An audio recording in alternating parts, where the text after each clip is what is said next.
Hello again, I am Jim Bob, and welcome back to F1 Manager 23 Hardcore. Tonight, we're heading to the Hungaroring, the Hungarian Grand Prix.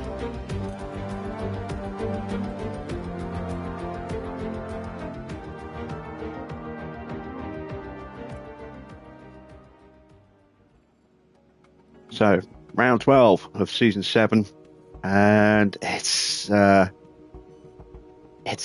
bit of a strange one because on paper we should be right up there at the top. Our car is certainly competitive, but the drivers are seriously letting us down at the moment. Just don't have any real pace this year for some reason. We've had some promising moments. It's just not there at the moment, though, and I don't think it's going to be much of an improvement as the season goes on. We were woefully exposed at Silverstone, at a circuit I thought we might do quite well at. This is a slower circuit, but it's also a circuit with a lot of twists and turns. Now, the downforce requirements will be more suited to the track than Silverstone. Silverstone had a lot of high speed. This has less high speed, but it also does have some high speed. And it also has a big requirement on braking and cornering, which are the two areas where our drivers are definitely lacking. Cornering especially so. So I really don't know what to expect from tonight. I don't know if this is going to be a good circuit for us or a bad circuit. I'm also really worried about the next race, Spa. Whereas we've got the straight line speed and we've got the DRS. The weakest area of our downforce is the high speed, which is pretty much all of Spa. And again, we don't have great cornering. So, yeah, things can only get better from here, theoretically, but they could potentially get a little worse as well. I really hope that's not the case. I hope that our drivers will start to improve over the coming races in terms of the key areas, the braking and the cornering, and get their pace stats a little bit higher. And who knows, when we do go back to developing the car in a couple of weeks, maybe we can find a bit of a breakthrough with an upgrade. Who knows? But we have a little bit of housekeeping to get done before we hit the Grand Prix. How you doing, Wayne? How you doing, Adrian? Good to see you guys. Let's hit with the inbox first of all. Do we want to go to an F1 schools invitation? I would normally say no, but an extra 100 grand is an extra 100 grand, and we are hurting for cash because we've got some very, very big refurbishment bills coming up. So we will attend this year.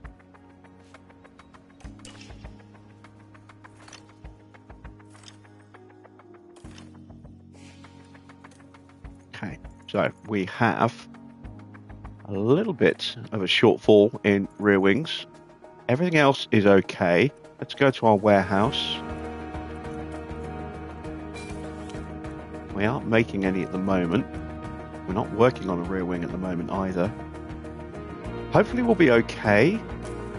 We are working on side pods. We've got another one of those to come. I believe we're working on suspensions at the moment. Let's have a look. Yeah, there we go. And the factory's been shut down due to sponsors, so we couldn't make rear wings now even if we wanted to. Or not right now. We'd have to wait a day or two.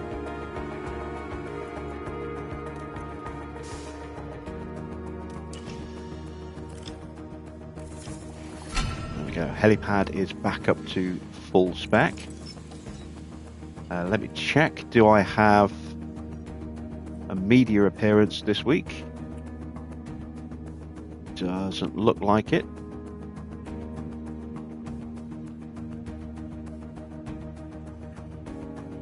Nope.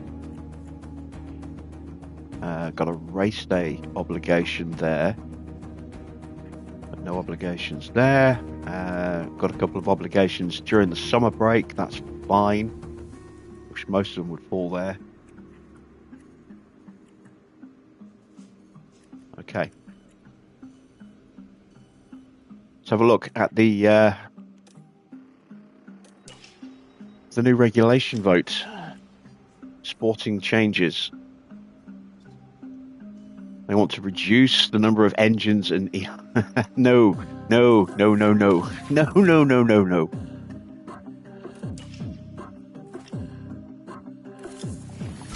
Hopefully the rest of the grid will see sense on that as well. Alright, spare front wing. Oh, we've got driver attention. Great. Floor center is now back up to giving us the maximum amount each week. Hopefully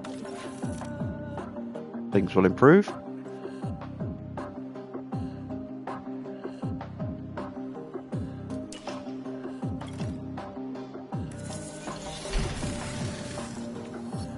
Okay, another underfloor. So we've got a fair few of those now. Performance targets for tonight. Okay, let's err on the side of caution. So the incentive is 2 in the top 14. I'll go along with that. Let's go both cars into Q2 and 1 car into Q3. Fastest lap's the incentive. Finish position, we're going to be very safe here. We're going to go 2 in the top.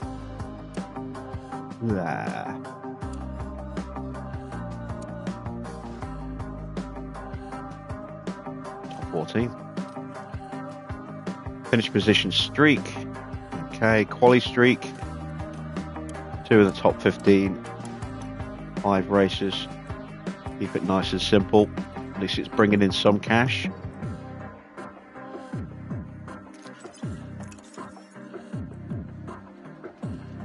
Checking the specs. They are both on the same spec of everything. Okay. How are we looking on paper for this Grand Prix? Not bad.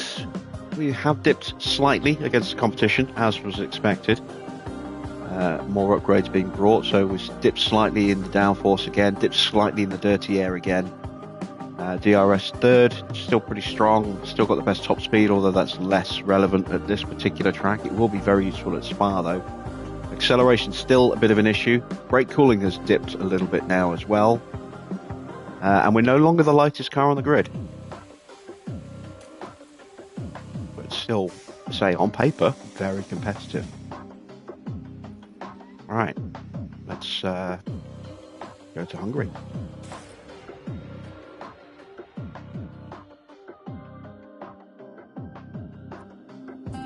Welcome to the beautiful Three Springs Valley, here in Hungary.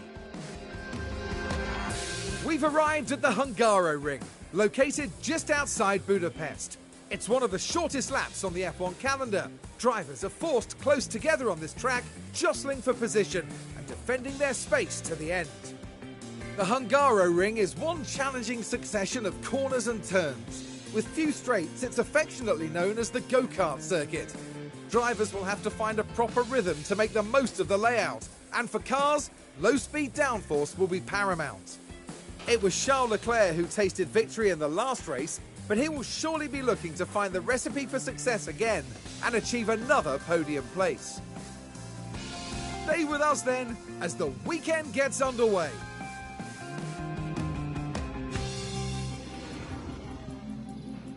Evening, Dino.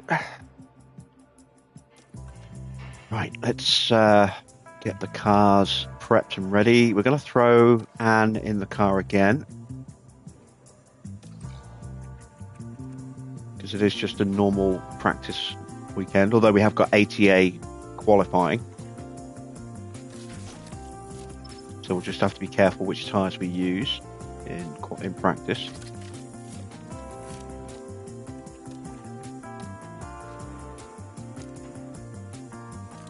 Run plan, it's 21 laps here.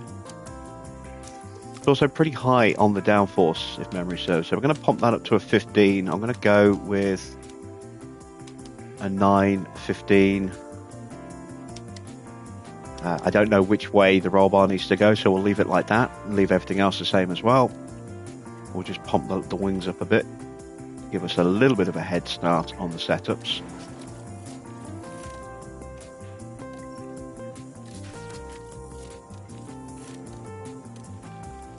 memory serves as well, I've got a lot of different variations of setups in the book for this track. So again, roll bar could be anything.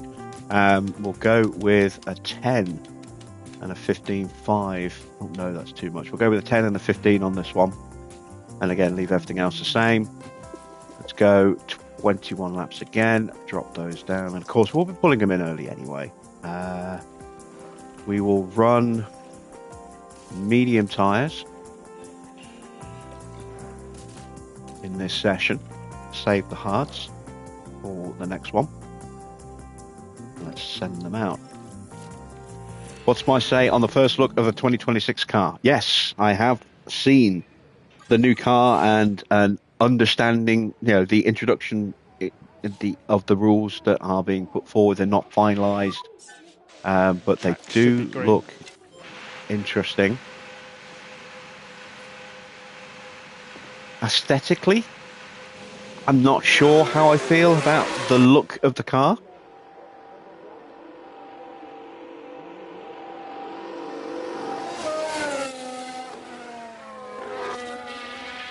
Mainly around the floor area. But, that's just on a pure, visual factor. The rest of the car looks interesting. The rear wing is very different. Very different. Not just in, obviously, its profile, but the size of it as well. In terms of how far back the actual wing looks to stick out. Be interesting to see how the Active Aero will actually work, along with this battery boost push to pass system that's being introduced with the changes to the engine regs. On paper, it all sounds fine, and it may well be a significant change to the downforce levels, etc., of the car, just like the 2022 reg changes were. But the team very quickly, within like a season, had clawed back half of the downforce that they'd lost in one season. So, yeah, it's how effective those regulations will be over an extended period is going to be interesting as well, because like I say, the whole point of these regulations was to make passing easier, less reliant on DRS, and it worked for the first part of the season, but teams very quickly found workarounds within the regulations to completely undo everything that the FIA had tried to set up with the regulations. So yeah, the car looks interesting. It's slightly smaller, slightly lighter. In my eyes, it needs to be significantly smaller and significantly lighter, but I don't think that's going to happen too much. And part of that is down to safety.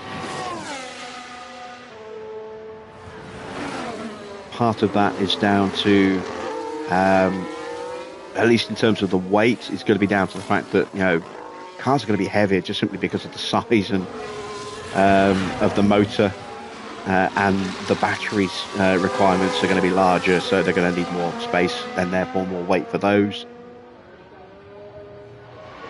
Yeah, on paper it all looks good, but proof is in the pudding, or the eating of the proof is in the eating.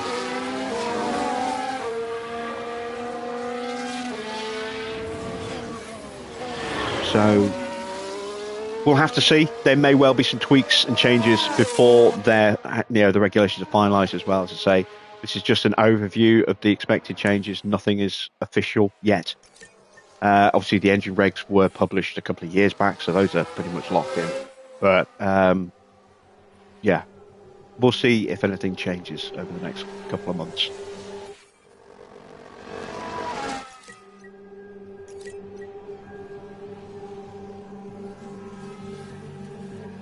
I'd say I'm cautiously optimistic, but I still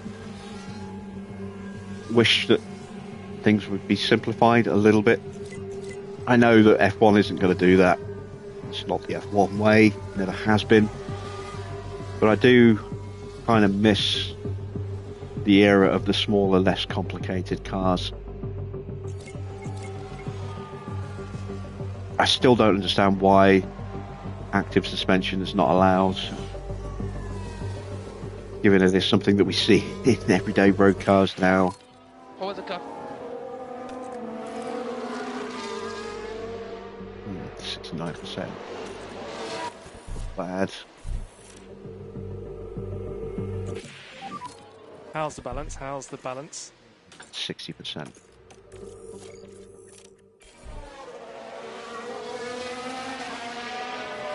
I mean, maybe it's a cost thing is the reason they're not including active suspension, but it would certainly solve a lot of the bouncing issues.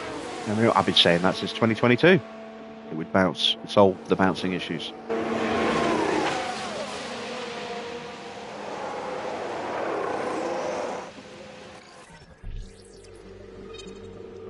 Alright, so the rear wing is bang on. Roll bar is going to need to go this way, so we'll go with a 1.9. Let's push that up to a... oh no, I don't want to really play about too much with the wing. Let's pull it in this way.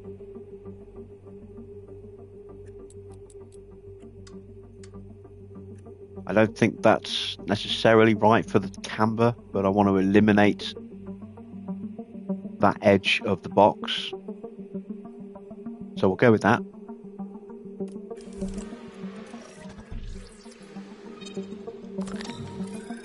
Not quite there here either. Again, we'll push this all the way up to a 1.9.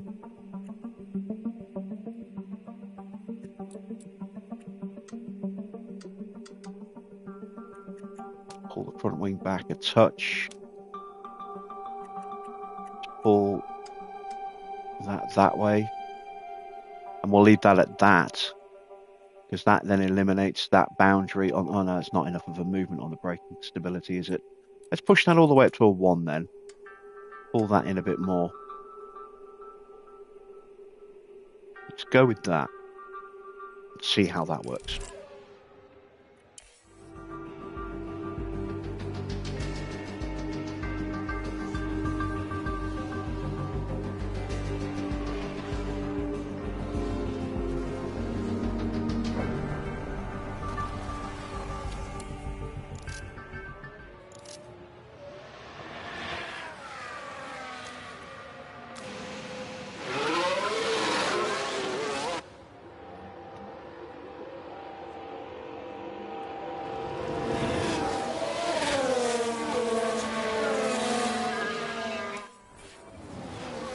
Got a mistake somewhere.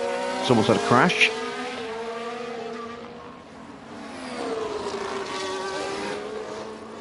And in keeping with the tradition of last night, it's not Embry. We're not going to find out who it was, apparently. Although somebody did pull into the pits right after that, so maybe it was one of the AlphaTauris.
I have to say, I do like the livery though that they put on the renders of the new car. That does look quite nice.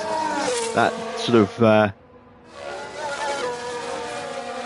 dark faded blue kind of look with the yellow and red pinstriping. I really like that.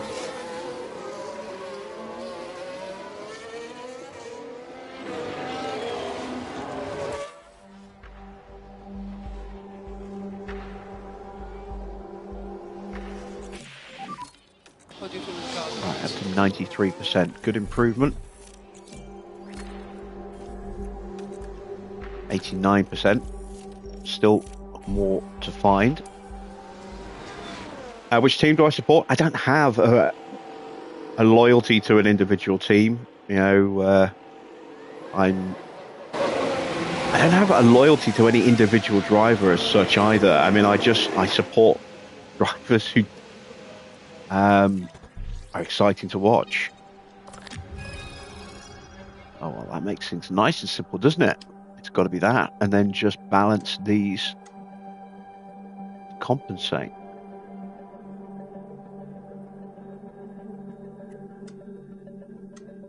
There we go. That should theoretically be it. Maybe a little tweak needed on the toe.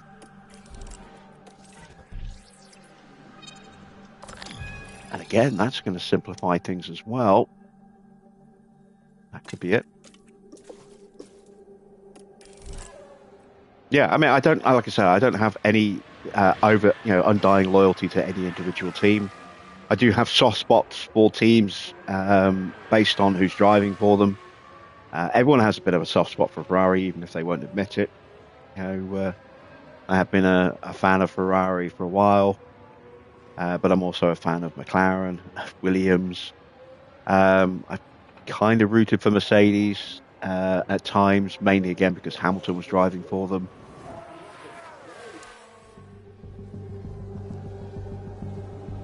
The only team I've never really cared for is Red Bull.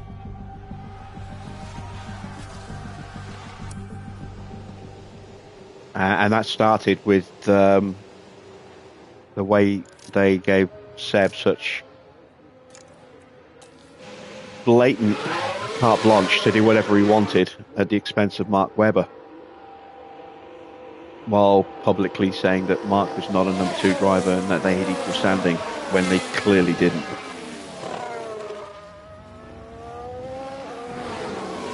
That's where and just Christian Horner's smugness during those 4 years of Vettel winning was unbearable. And then his whiny crybaby attitude in the years straight after that. That's not Embry, that's good. And now back to his insufferable smugness again. It's a potent combination. Right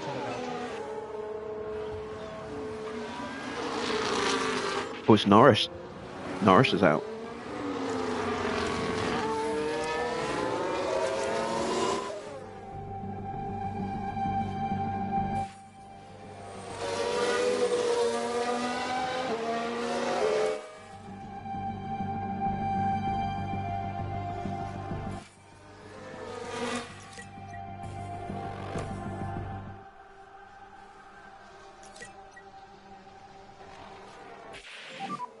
VSC ending.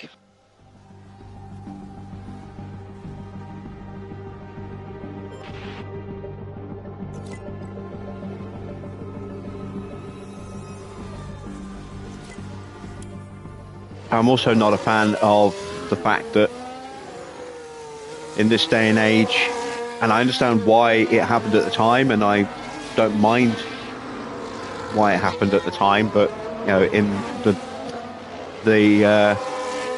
2 decades or so that have transpired since then, I don't understand why in this day and age Red Bull are still allowed to have 2 teams, which essentially gives them double voting power over every other team.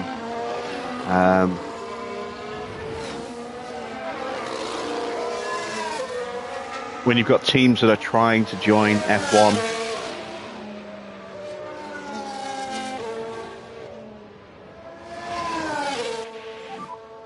That is the checkered flag. and I don't just mean Andretti, but obviously High Tech wanted to come in as well. Rodin wanted to come in. Both of which have cars in the feeder formulas, you know, F2, F3, F4, and on down. And all of them were just summarily dismissed, including, you know, the dream team combination of Andretti, an American team with American pedigree, and an OEM in Cadillac. You know, the backing of General Motors, and that was turned down. Yet Red Bull still get to have two teams on the grid, and it just, you know, I don't know why they haven't been strongly encouraged to sell that team before now.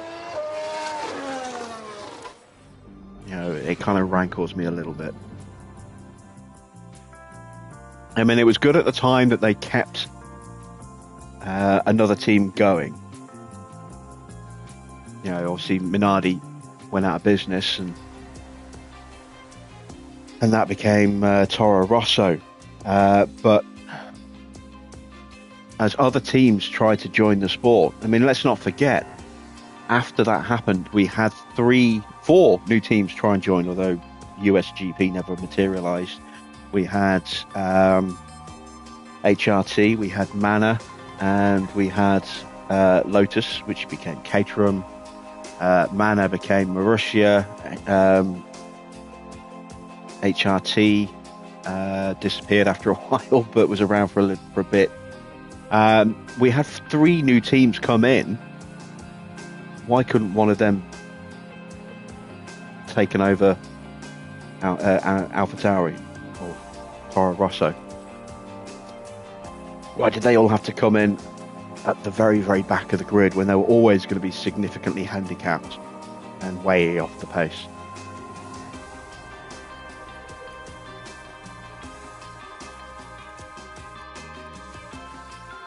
Yeah, I'd like to see that team no longer under Red Bull's control.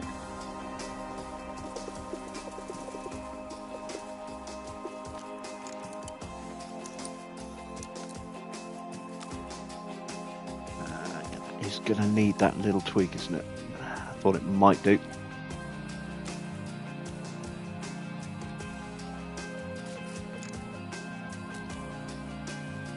We'll go with the hard tyres. Everything here is so far looking pretty good. I don't want to change anything just yet. So we'll just go on the assumption that that is going to be correct.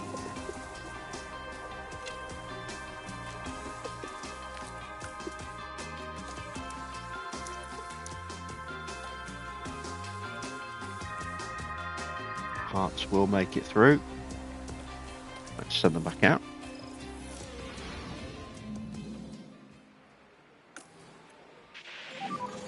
Should be green now. You wish Mercedes or someone saved Manor?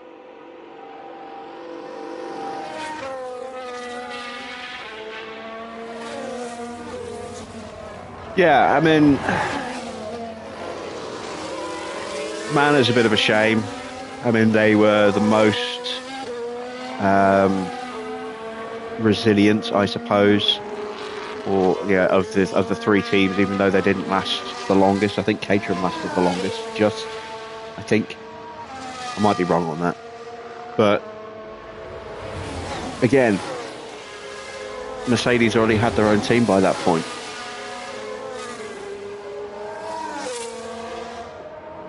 They were never going to need a second team. Red Bull don't need a second team. It was oh god, what was his name? Dietrich Mateschitz.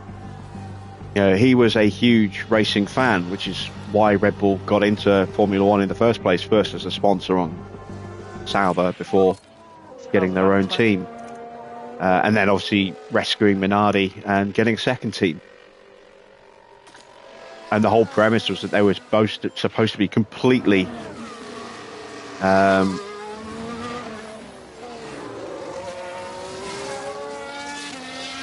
completely independent of each other, but that's never really happened. And now they're closer together than ever before in terms of, you know, everything. Well, almost. I mean, there was a lot of shared parts, etc. in the early days of Toro Rosso. before the rules stated that each team had to be responsible for their own aero. But yeah, it's always stuck in my throat a little bit that they've been allowed to have two teams. VSC deployed. And I would like to see that team moved on from their stewardship into somebody else's. And I don't see why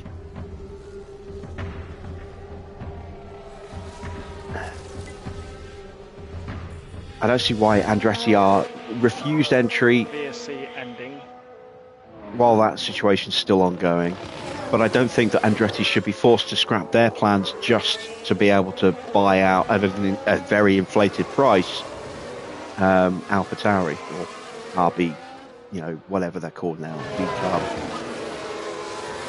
Some stupid bullshit name. I don't see why. For me, the ideal situation would have been get rid of the AlphaTauri and let a team like High-Tech take over that team. Let High-Tech buy that team, and let Andretti come in as an 11th team, and then you've got 11 independent teams. But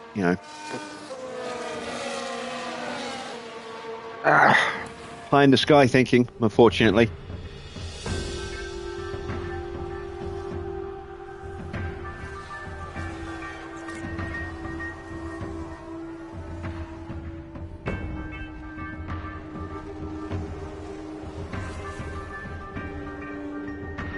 Evening, Harvey.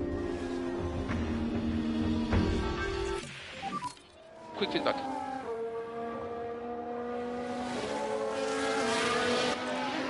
And there we go. Both cars are exactly where they need to be. So now they just need to run and run and run.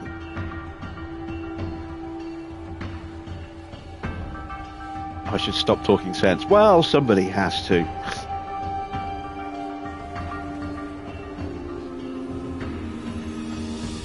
I'm not the most objective person when it comes to Red Bull, just simply because of the reason I don't like Red Bull, and I certainly don't like Horner, but I try and look at the sport objectively where I can. I don't have a favourite team, so I don't have a bias in favour of any one team over the other. I do have a slight negative bias towards Red Bull in terms of I'm not a fan of them, but it doesn't necessarily mean I will automatically try and penalise them where I can, but they are getting more out of it than every other team are in the current situation. So yeah, that goes against them in my book. Ferrari have been just as bad in the past in terms of they've had extra prize money for, I think they've got a legacy clause in their Concord agreement, which netted them extra money every season, which other teams didn't get.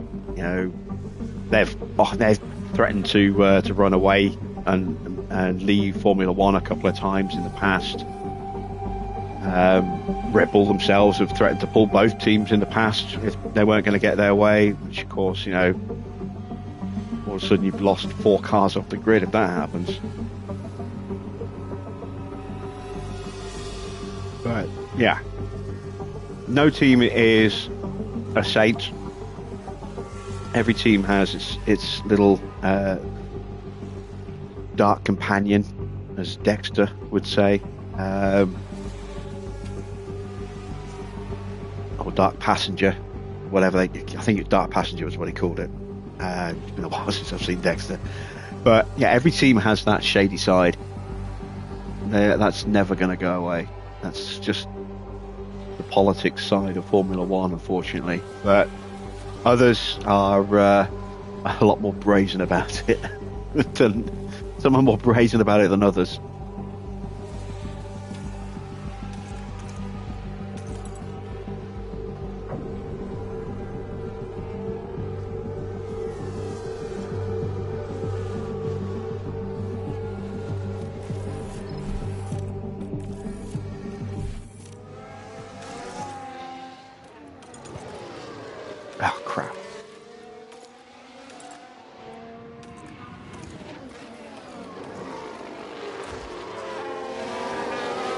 completely forgot to do that.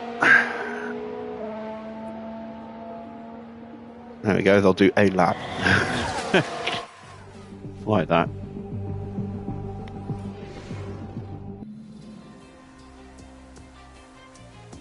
Evening, George.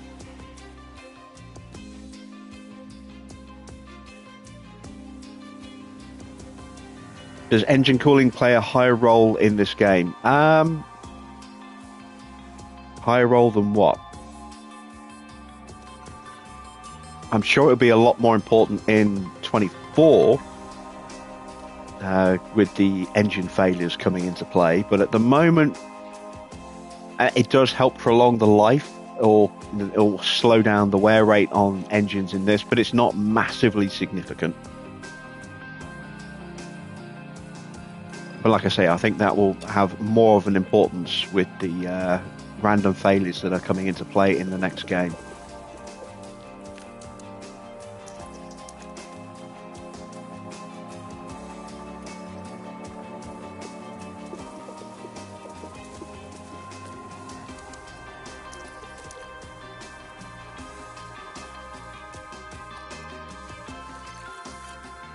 Evening, Refill.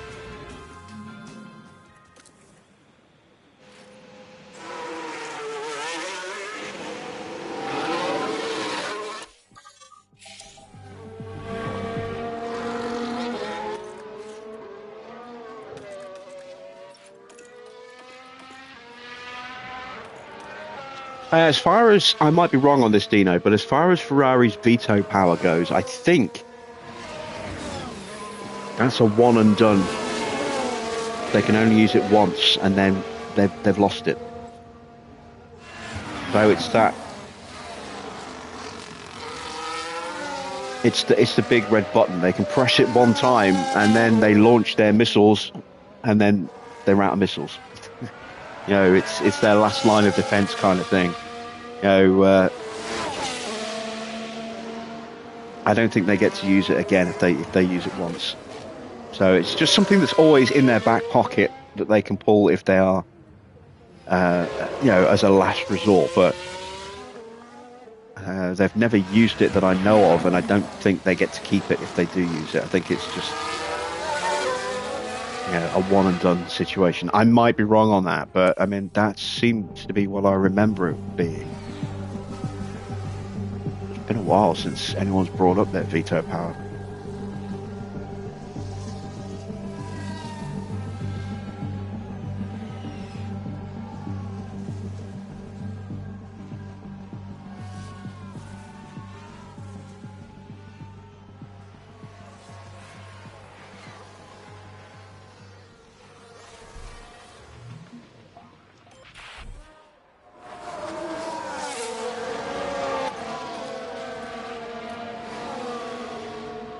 Oh, that is a mistake for one of the now we should be able Alfa to take a Romeos. look There we here. go. Now we're at turn 11 now. Behrman being hassled and harried. Oh, just Just running wide. goes off the track Right in completely. with the car, just a little perhaps.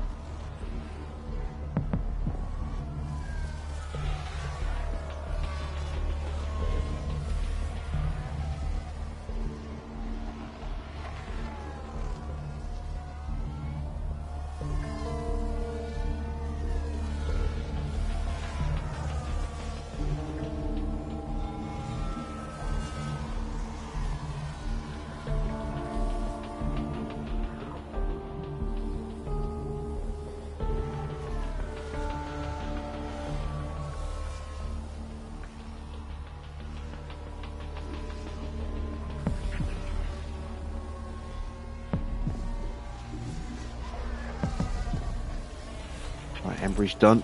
Let's call her in. Oh, she's coming in now anyway.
we go. Both drivers fully maxed out on confidence for the weekend. We've got no sponsorship obligations, so their control ratings will be high in the 90s. Let's see if they can pull off a result this weekend, because we kind of need one. Starting to drift away from our target of 7th. Dropped down to 9th last night. Lost some ground.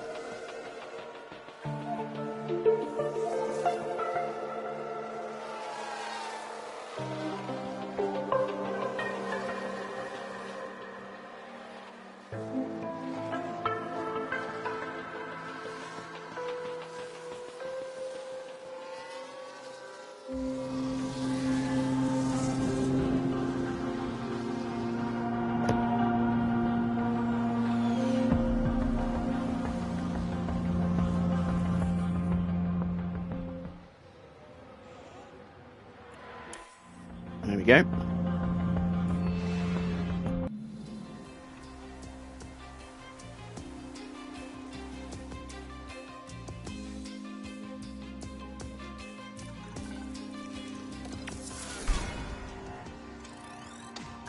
And that is Donna just outside of high confidence, a very high confidence by the look of it, and that's mainly down to the tensions with her engineer. Embry now starting in a very high confidence, which is excellent stuff.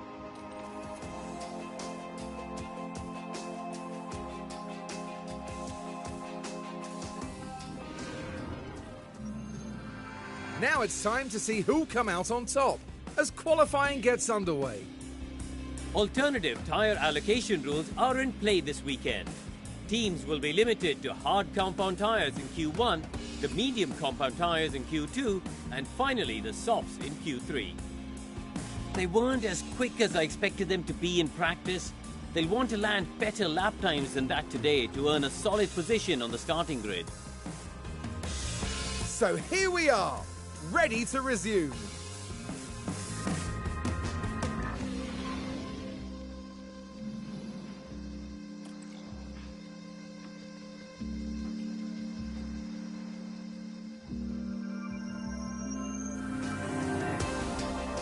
Right, do I stick with this engine for this race? I think we kind of have to go with a new one. That's just a little bit, well, no, I'm going to stick with this engine. We'll introduce the new ones at Spa.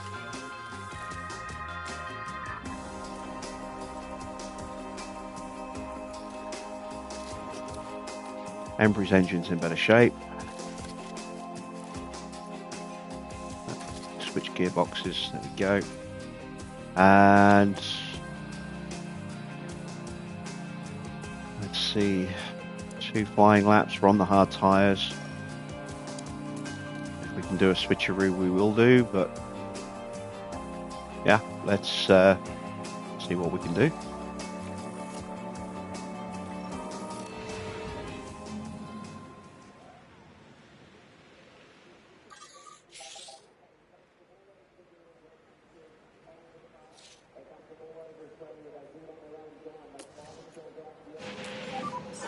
Track should be good.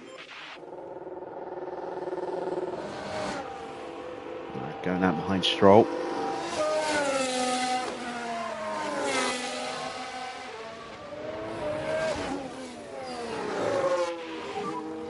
Okay, and we need to wake up the brakes now. Make sure you give us a couple of good braking.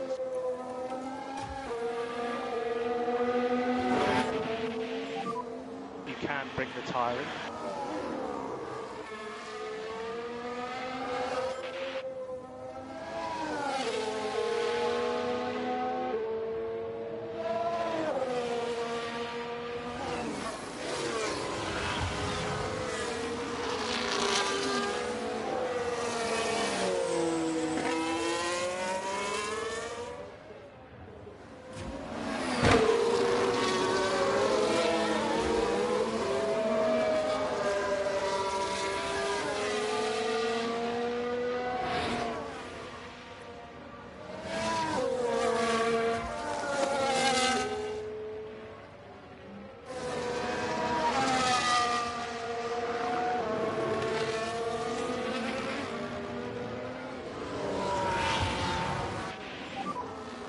Big gap, big gap.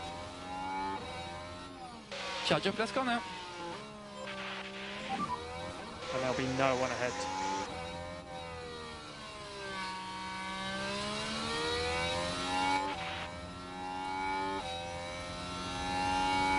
Right, question now is when is other traffic going to come out?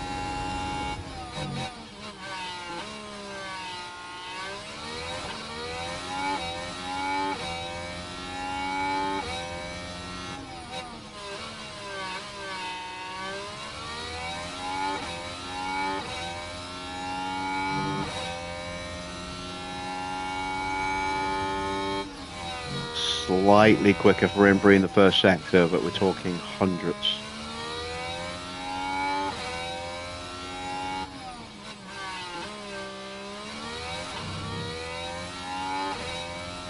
And slower than Stroll with both drivers.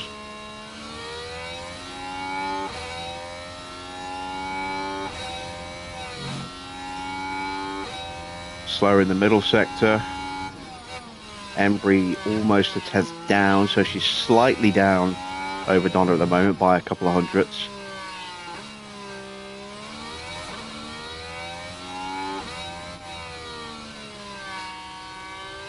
How far off Stroll are we?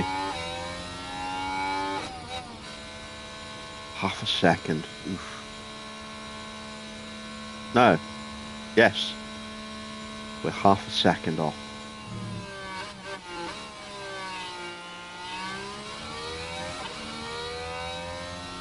We weren't close enough to do a switcheroo, so we'll stay in situ. Right, last thing we want now is for more traffic to pop out. Just as we're about to start our next flying lap. So we've got a couple of cars coming out now, a McLaren and a Haas.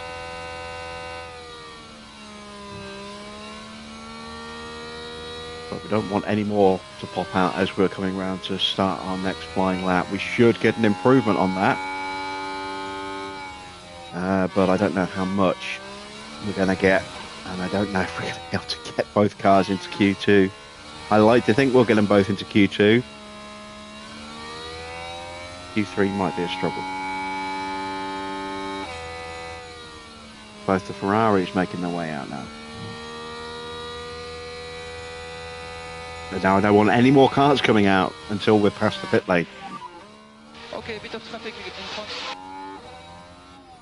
Charge your last corner. Still more cars out than I would like in front of us. Track is now clear. We may well catch the Ferraris because they're going to get passed by cars on their flying laps. As you can see, which is going to slow them down and drop them closer to us.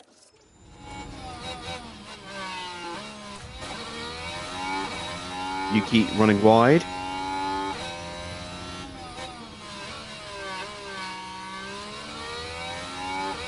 Schumacher making his way on track now. Looks as though we are going to catch the Ferraris.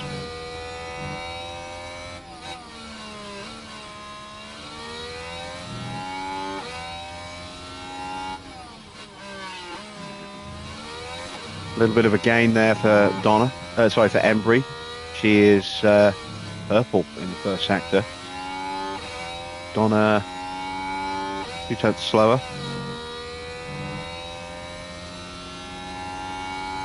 Nearly 2.5 tenths slower. Almost identical middle sectors.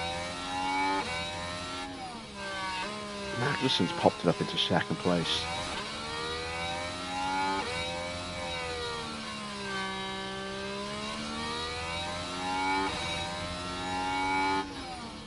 .0 and a 20.9. So, yeah, definitely a better lap there for Embry. She was 4 tenths quicker than Donna on that lap. Embry's gone top. Donna 4 tenths off. May need to run again. But we'll run her behind Embry.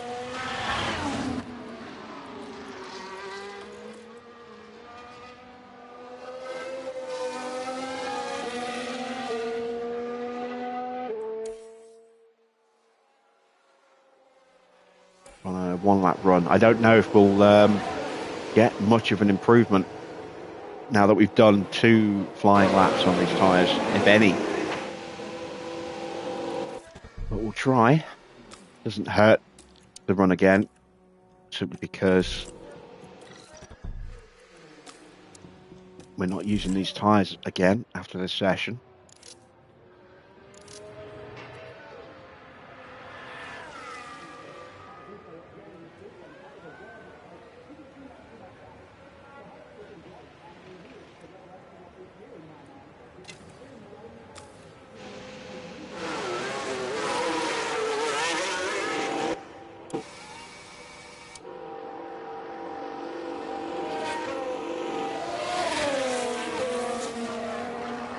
Go out now while we've got a little bit of clear track. No cars coming to separate us.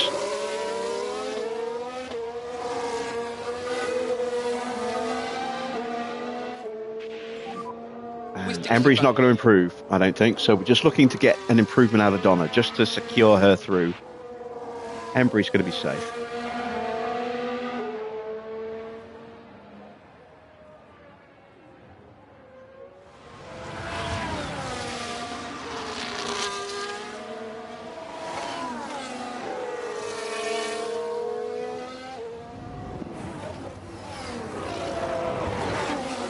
Verstappen starting his flying lap. Let's not forget as well, Verstappen has a 3-place penalty minimum for the crash with Leclerc at Silverstone that forced him to retire.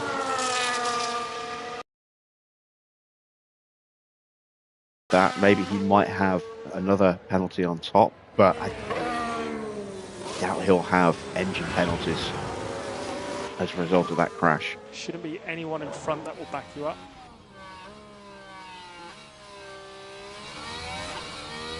One, it's very early in the season still. We have a big gap in front of us. For penalties for engine parts. And 2, it was the front of his car. All the engine stuff's at the back, so yeah. Doubt he would have damaged his powertrain.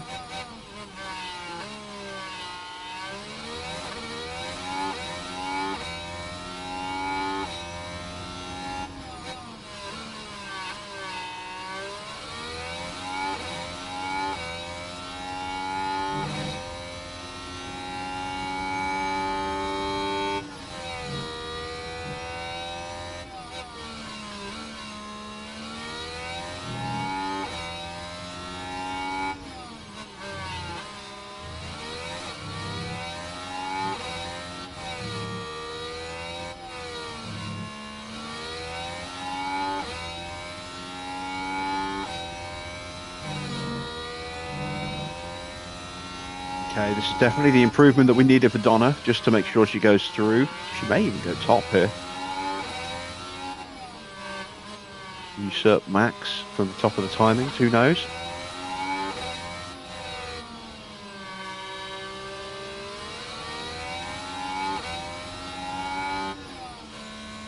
Yes, she does. Just. And that should be us safe with both cars. So we'll speed up to the end.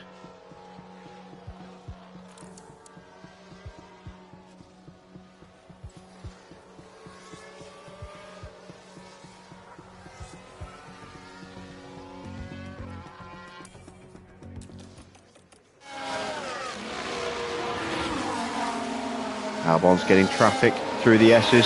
That will hurt him a little bit.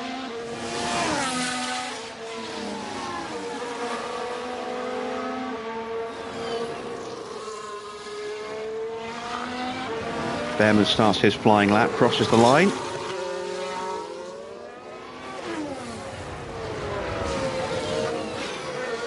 Now, Tsunoda, Hajar, Sainz all starting their flying laps as well. Albon goes through to 11th.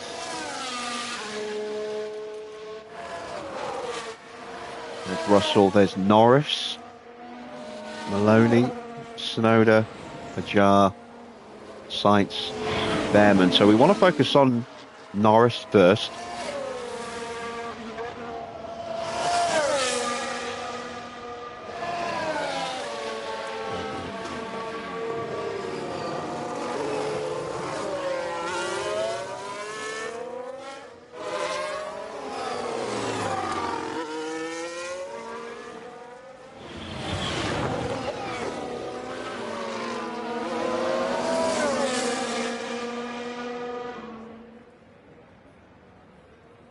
Norris finds a significant amount of time. What about Russell? Or Maloney?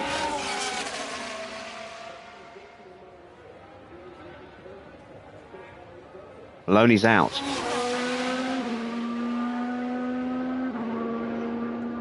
Russell's out. Behrman's improved. Tsunoda with Sainz all over the back of him.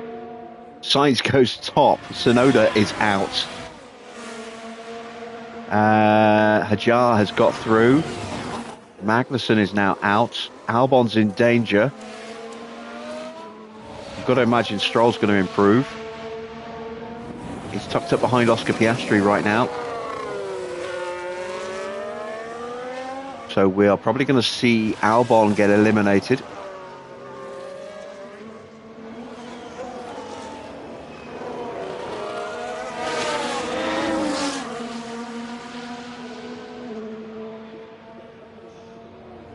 And Stroll is out. He did not improve. That is a surprise. So Albon survives by the skin of his teeth. And it's P7. And we are saying goodbye to Magnussen, Stroll, Russell, Nice job. Maloney and Tsunoda.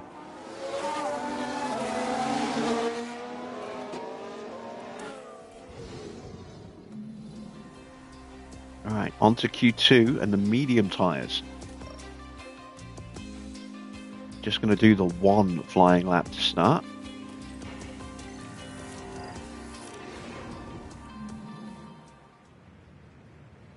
I'm going to wait for another car.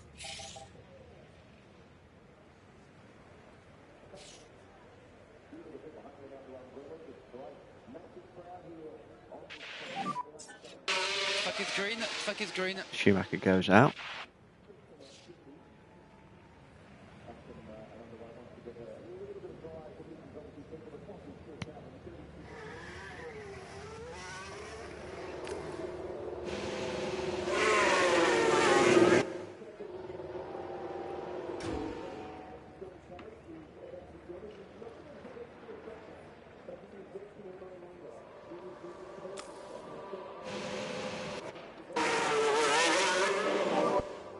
Okay, good braking, please.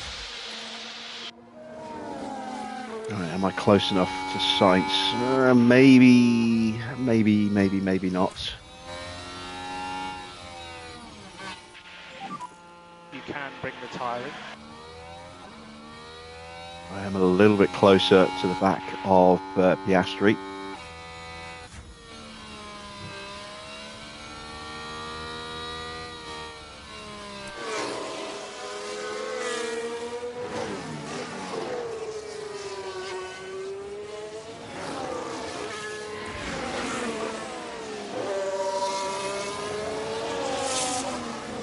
And it's Leclerc behind us.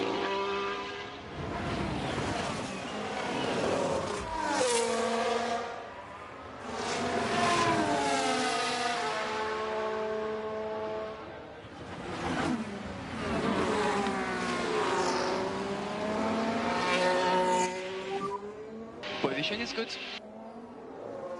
All good to go.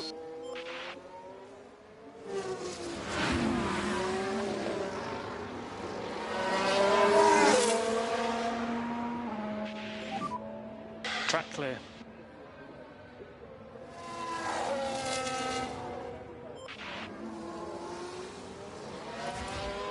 We'll keep an eye on Embry because she is definitely closer, so she should go quicker.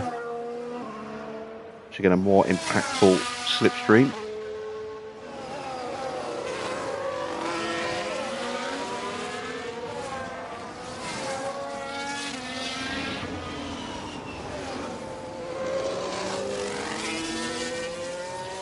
Donna slower than Sainz.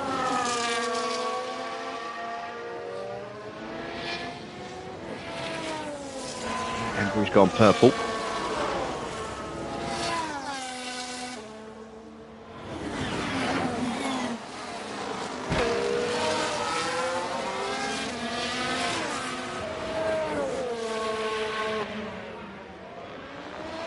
Once again, I think we were going to massively outperform our car in qualifying compared to race pace.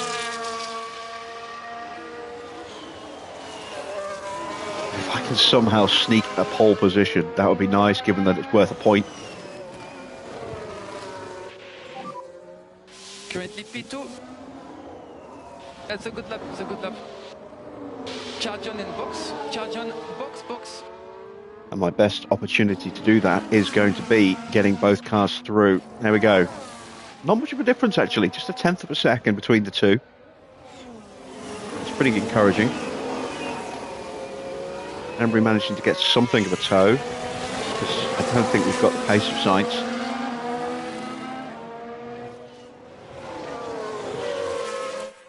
Let's get them back and prep for another run.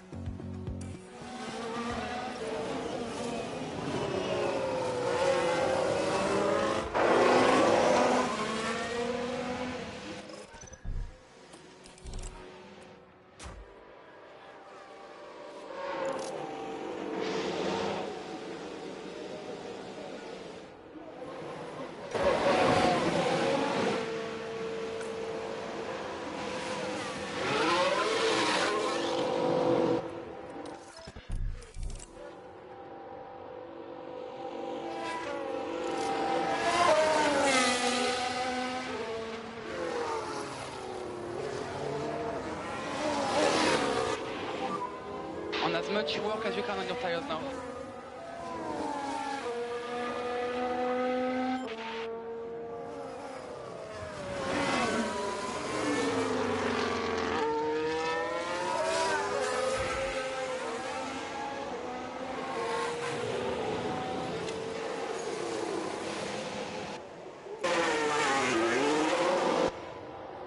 Trying to get some definite slipstreams behind cars that aren't going to sprint away from us,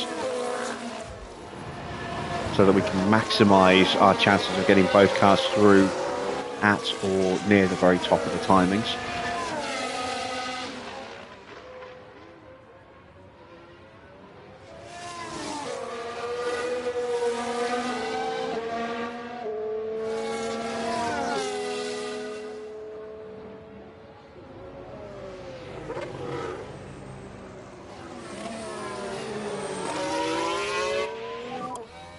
Position is good now.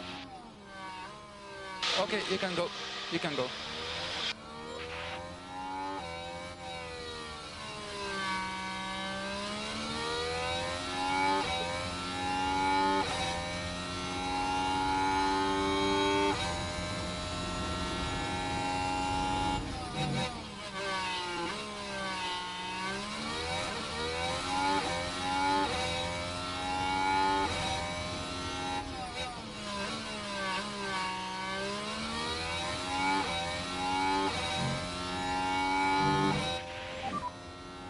No one ahead.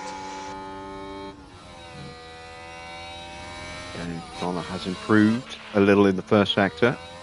Not as close to show as I was expecting it to be.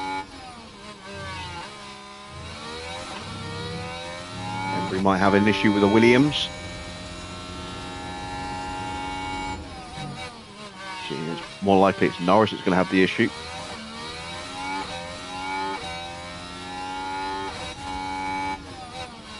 Double green improvement for Donna, nothing purple.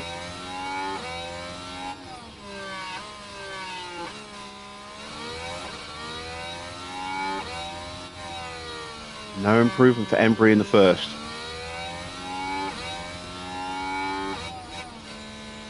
There we go, Donna finds just under a tenth. P5, P5. Hoping she'd have found a little more than that, just not quite there in the final sector. Right away, please.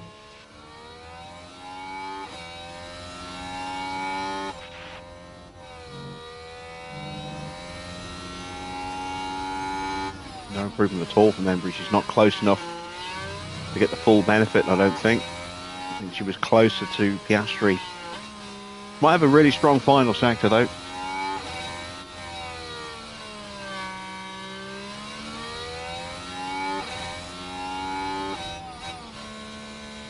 She did have a good sector, but wasn't enough. Hopefully that's enough to get us through. I don't think we're going to get any more out of the tyres now. They are down to mid to low 80s. They'll be about 80% by the time they start their flying lap. Yeah, maybe we'll try sending them out for one final run, but I doubt we'll get anything out of them.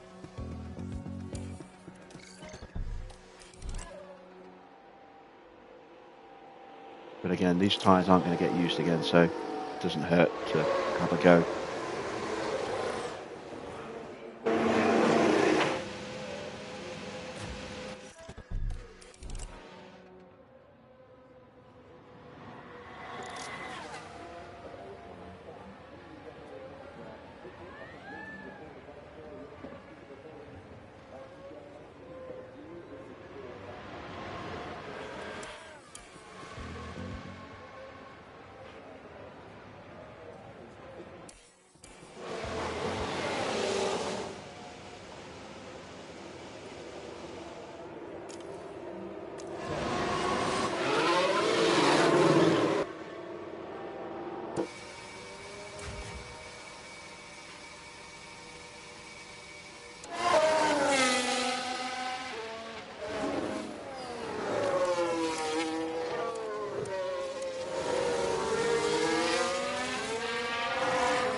So, crunch time. Embry's down in Donna's down in 7th place. She's only 19 thousandths behind Charles Leclerc. Only 4 thousandths ahead of Joe. So you can see how tight the margin is between staying in and going out. Because Piastri's less than 3/10 away from pole. He's in danger right now. It is going to come down to tiny margins. Embry's been dropped to 6th.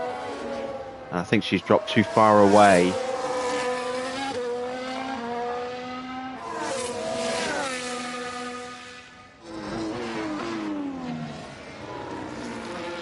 As Leclerc has improved. And track is now clear. I think she's dropped too far away from the back of Max. But this should give Donna a really good slipstream. So at the very least, Donna should get through. Let's go for another Hopefully push. not at Embry's expense. Because that gap is pretty much perfect for the big slipstream. It's now just a question of is there enough in the tyres.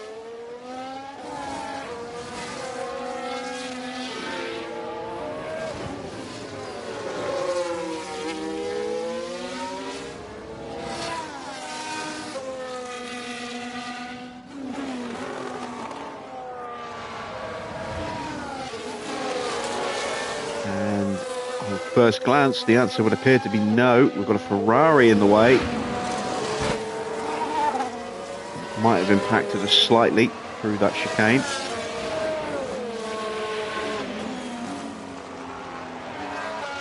Now we've got a Williams in the way. Oh, and that's it. Yeah, Donna's lap is now a bust. So call her in. I don't think Embry's going to improve enough either. So call her in. And now we just wait and hope.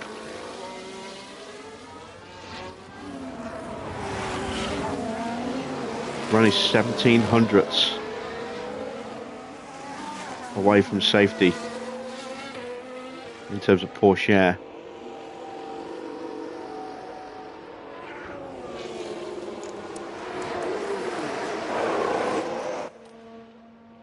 Piastri starting his flying lap. Porsche improves, knocks us down a place. That puts Behrman is out. Hajar is out. Albon and Norris also looking to improve. There's a Zhou and Ocon. Norris is out. No, Norris is through. Bugger. Zhou has improved to 2nd. We're in risk now. Ocon starting his flying lap. Piastri and Albon both on flyers as well. We might lose both cars here. think Piastri might get an improvement. Albon, I don't think will get through, but Piastri might if he's been able to get a good enough toe.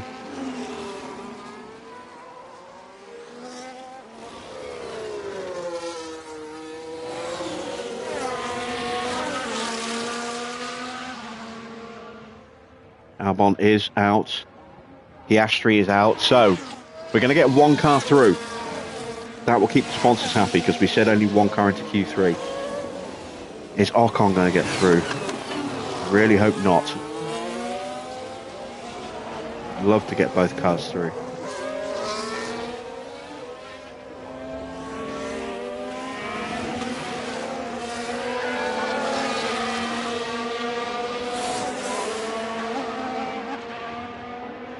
And Ocon is out. We have managed to sneak through. Just, again, look at the margins. So tiny. Very good job. Very, very small margins there. 2.5 tenths off of pole, and we almost got eliminated. Oh, man, the field is really tight here. All right, so we have 3 sets of softs. These are also going to be carried over into the race. So,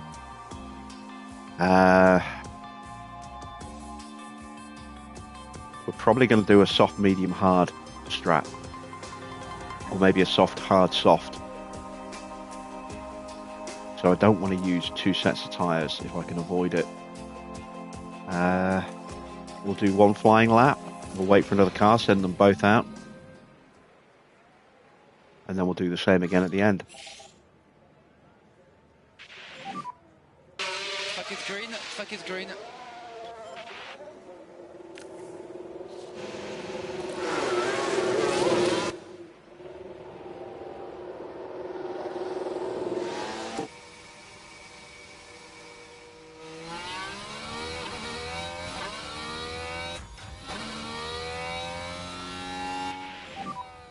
Wake up those brakes.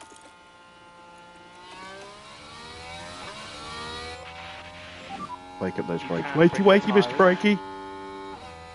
Does that work? Should get that on a t-shirt. Wakey, wakey, Mr. Brakey.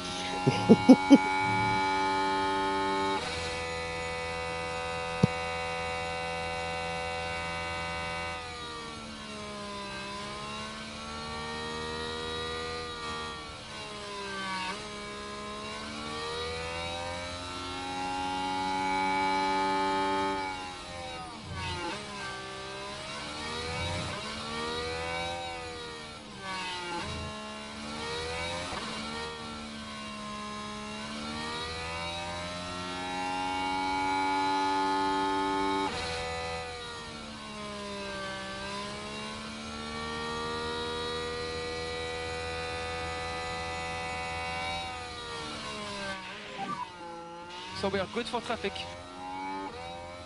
Charge your plasma. Well, you say good for traffic. Sainz is popping out the pits. Norris is popping out the pits. Giovinazzi's a little bit too far ahead.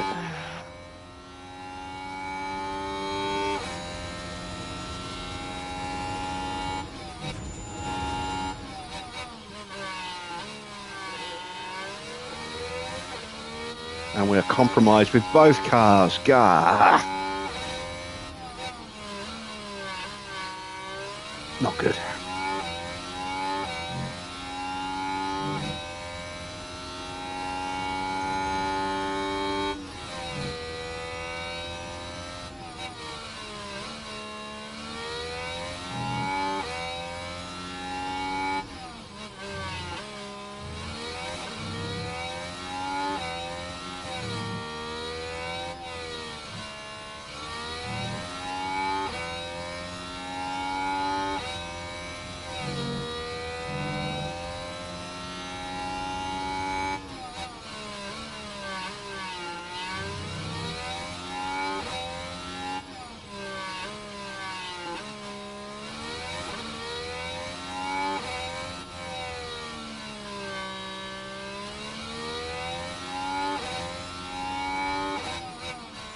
Oh wow, what a bad lap for Schumacher. Stay negative in your in lap, please. We're coming in. Okay, there we go. compromised, but not bad. To the Delta. And we're box this lap to cool the car. What went wrong for Schumacher?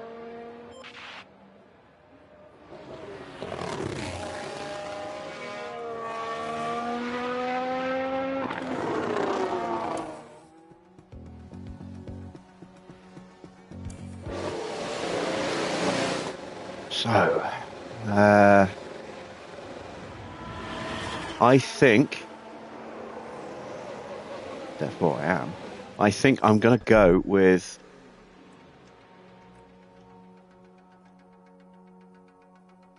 no. I thought about going one new set of tyres and 2 laps, but I'm just going to do one more flying lap.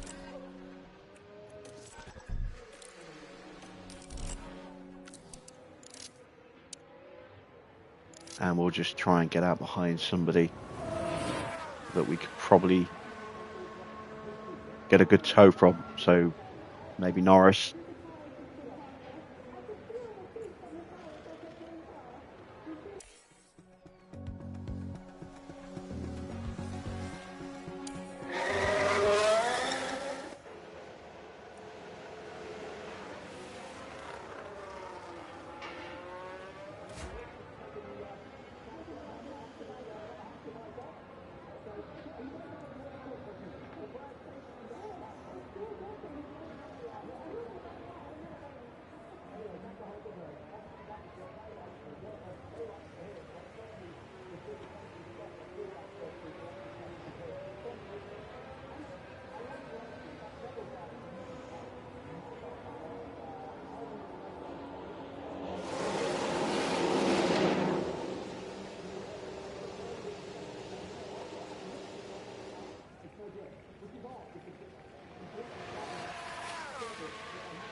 Come on, Lando.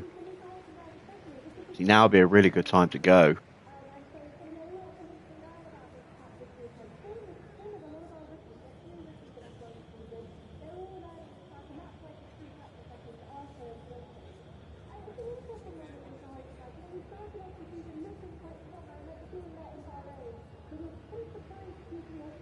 I'd love to speed time up, but Norris is literally 2 doors up from us. If we speed time up, we'll miss him.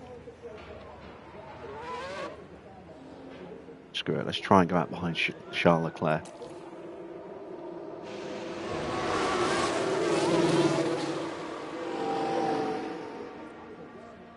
This is again very quick.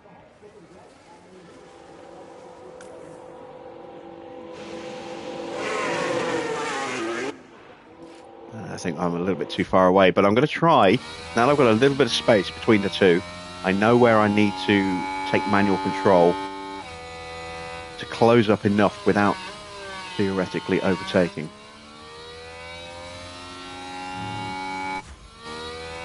Because, yeah, we are too far away from the back of Zhou. And probably a little bit too far away from the back of Leclerc as well.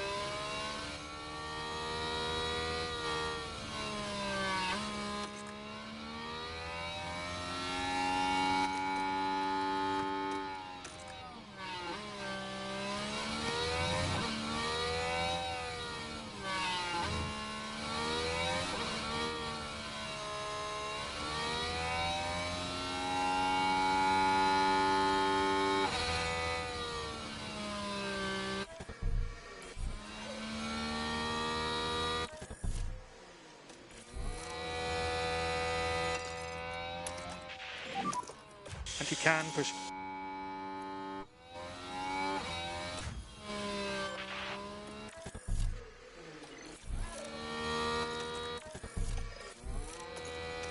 Didn't go quick enough. Okay, you can pick up the pace. Bugger, bugger, bugger, bugger, bugger. You can press overtake where possible to discharge the battery a little bit. Didn't go quick enough with Don. I hit the wrong button. And then lost time trying to find the right one. So this has backfired. But we've got both cars in the top 10, so while sneaking that pole position point is probably not going to happen now, at least we can start in point paying positions.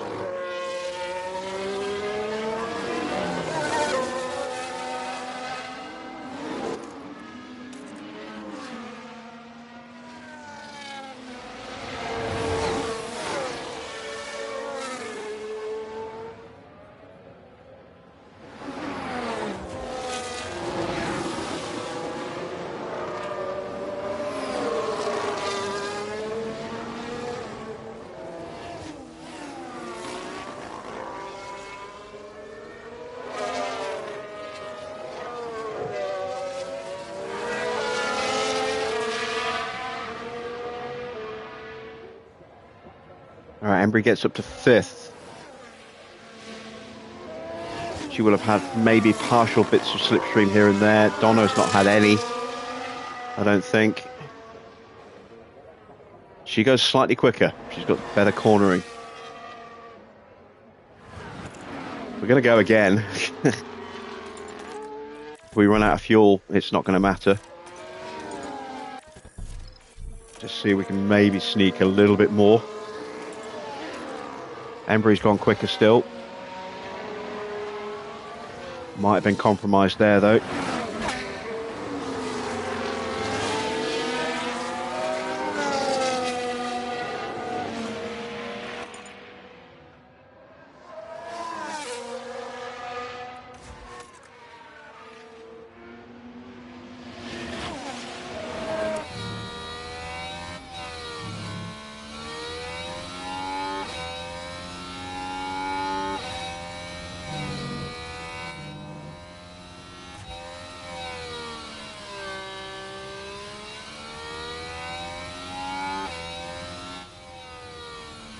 Embry doesn't improve and now runs out of fuel. Okay, we take the flag.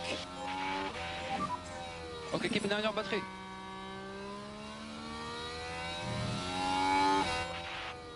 Donna runs out of fuel as well, doesn't improve.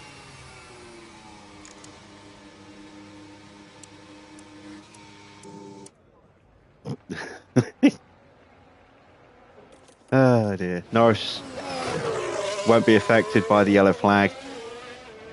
He's pitting anyway because he's finished his lap.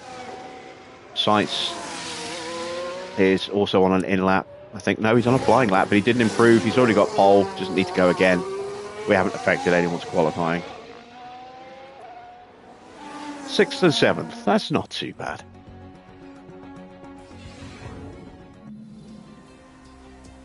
Max, with that 3-place penalty, will be starting in 5th. So it's Sainz from Leclerc, then Zhou, Pourchaire, then Verstappen, then our 2 cars on 6th and 7th, rows 3 and 4. The excitement is building, there's electricity in the air. But there's no surprise in that. It's race day. The heart may be in Budapest, but the racing soul is right here. Decades of F1 history saturate every turn of the Hungaroring, including the 1989 Grand Prix, where Nigel Mansell bullied his way from a P12 start to an ultimate victory. Now, Karun, how do you think Aston Martin's driver is going to be feeling ahead of this race? You know, it's not going well for them at the moment. They haven't been able to put everything together, and it's going to be a lot of work to get back to where they need to be.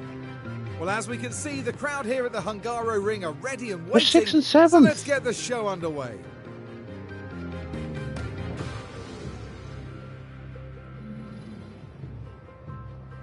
Once again, Karun talking out of his backside there.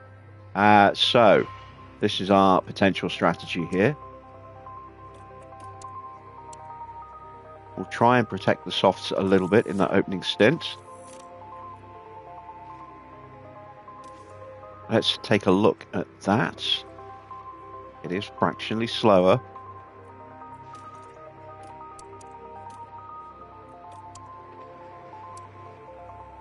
Could save a bit of time that way. Still a touch slower. And I can't make a soft, medium, soft work, I don't think. Especially with the poor smoothness ratings of our drivers. So we will look at this as our strategy. Soft, medium, hard. Just hope we'll have some pace in the final stint. Gonna go with 3 extra laps of fuel so I can keep pushing the braking. Don't really want to push the tyres, but we may have to in the first few laps. It's just going to be about maintaining position in the first 5 laps or so. And then hopefully we can do something from there. There's a fantastic atmosphere at the Hungaroring as we prepare for 70 laps of the Hungarian Grand Prix. A chance for the Aston Martin driver to show what they can do. They must be excited to start 6th. But it's a long race, so they need to keep a cool head. And it looks like we're good to go.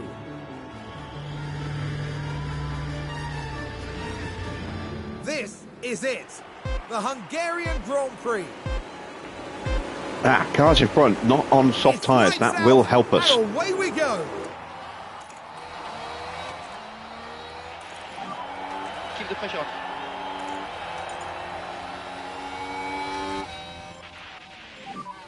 They've been making mistakes, so let's put them under pressure.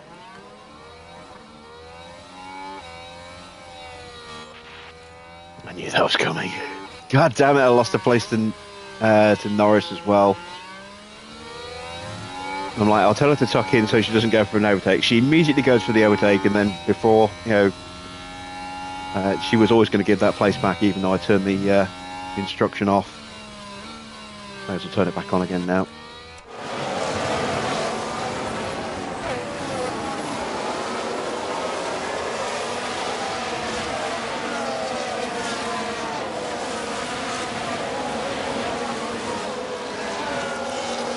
So, push out on the hard tyres. We are going to need to get past him.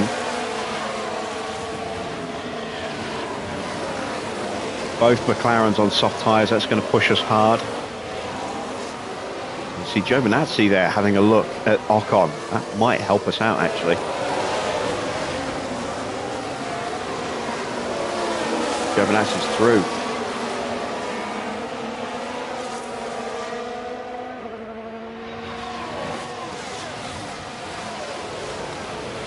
So the question now becomes, how hard are the hard tyre runners going to be pushing?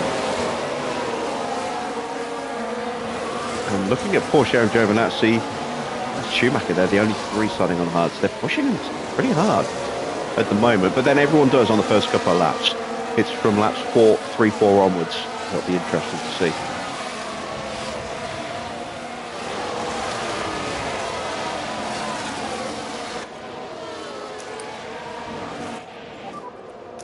Charge on. Save Charge some on. battery now.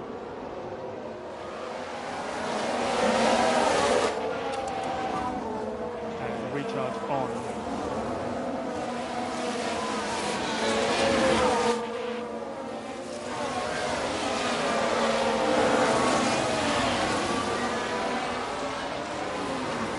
Oh, yellow flag. It's not us. It is a Williams. Magnussen that went wide. Let's take a look at the That replay. dropped him to the back of the grid. Here we are then at the 11th corner. And wide they go, leaving the racing line. And you really can't do that too often with these cars.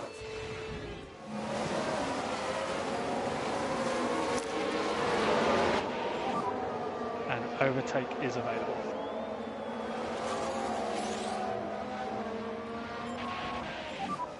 You can use DRS.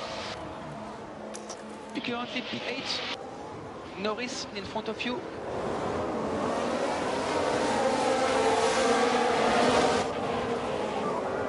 And you can use the deploy.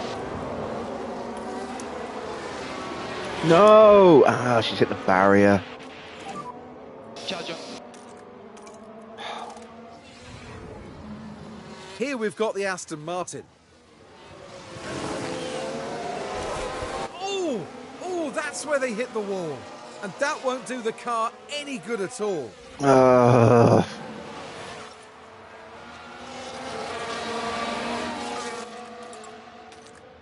Build her confidence, damage the tyres a little bit.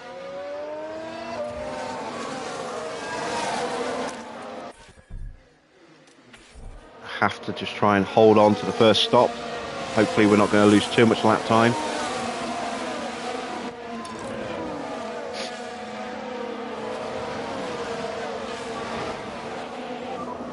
Let's go for a push.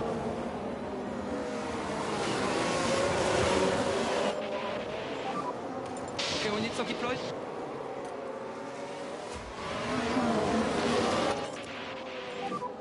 No need to push the tyres.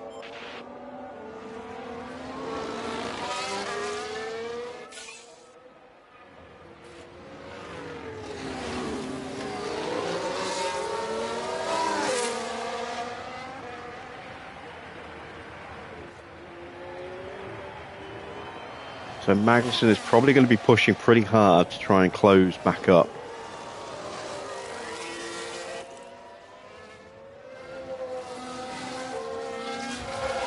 Donna fights off Giovinazzi, only just.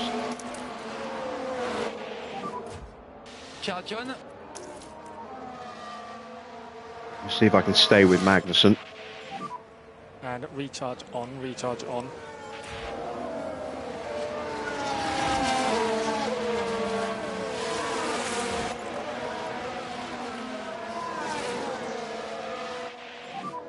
We're happy to stay where we are. Stay on the racing line. We're going to lose more time to the cars in front by squabbling than just letting Giovinazzi through and staying with him. Battery is on the low side. And we may even actually start to close the gap to the cars in front if we're not having to drive defensively. Plum has dropped off the back of Magnussen. Overtake is available. I just need to calm down a bit more.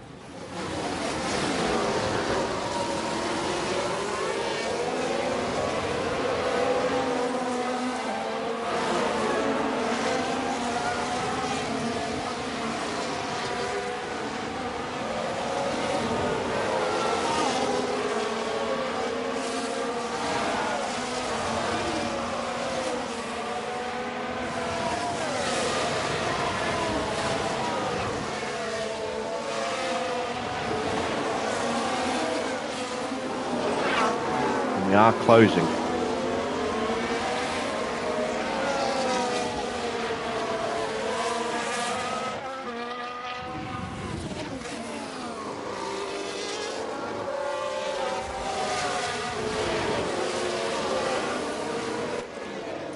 Right, track temperature is high, 46 degrees.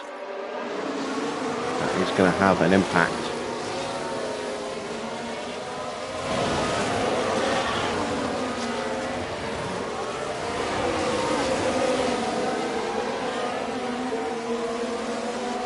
Hoping to turn Donna's tyres down, but I'm going to have to push them a little bit more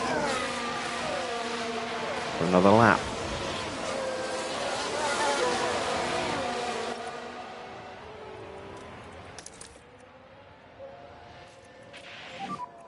And recharge on is okay, please. Time to push on these tyres. Just because I have to counteract not being in the DRS by pushing harder through the infield.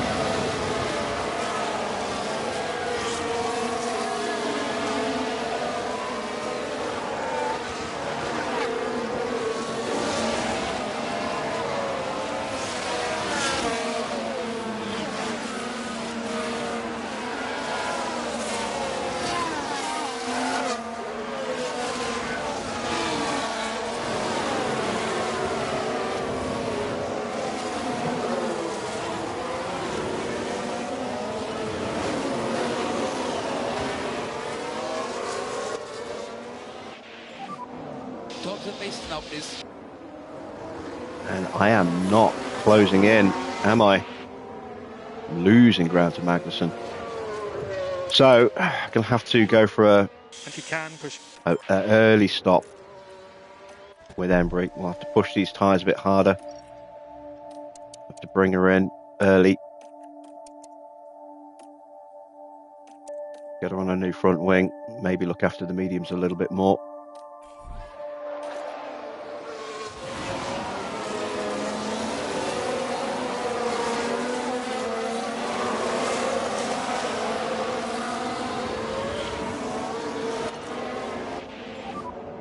We have margin to push a bit more.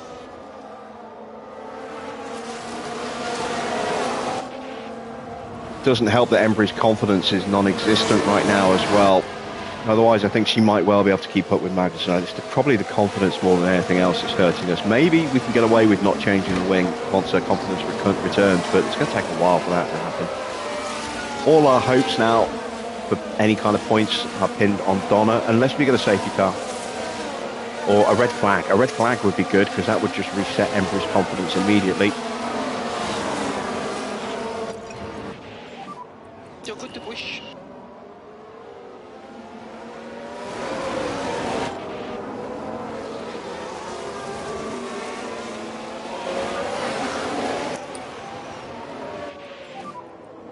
Charge on.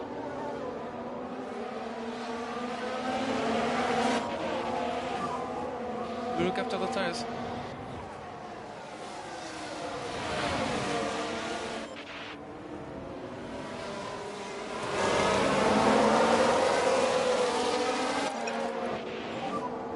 And we have margin to push a little bit more on the tires.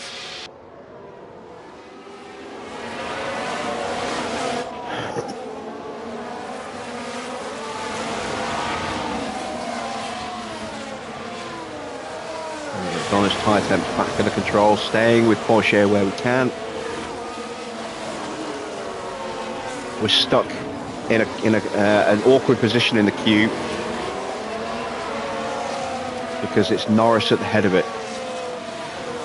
So we can't go into harvest mode, even on the DRS straights, because we'll lose too much ground and we'll drop out of range and then have to push too hard on the rest of the lap to catch back into the DRS range for the following lap. Frustrating, but it just means we're stuck in harvest in pop-up mode like this now for the foreseeable future. It also means if someone tries to break away in front, we're not going to have any battery to go after them. And as long as we stay in the train, that's the important thing.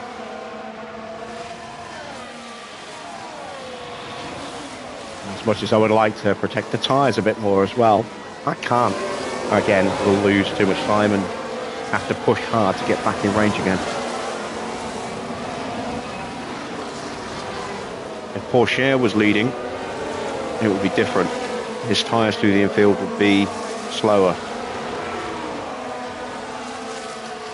Not for too much longer though.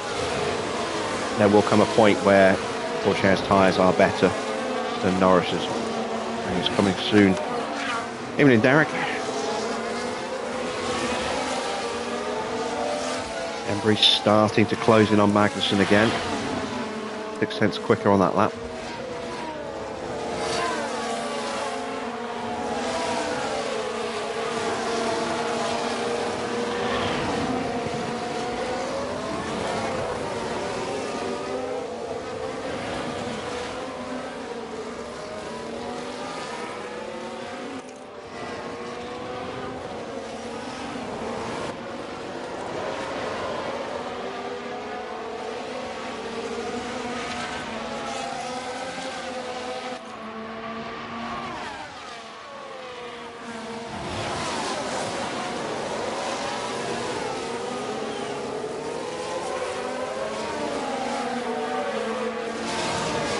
Joe is still up there at the top in second place now, ahead of Sainz. Oh, and we got picked off, so we'll save a little bit of tyre now. We have to protect those tires. Ocon went for a push and we couldn't really respond.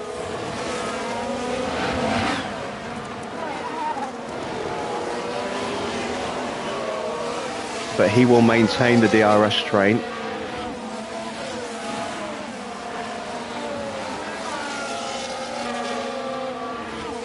And if he doesn't, it gives us an opportunity to put a bit of battery in the car.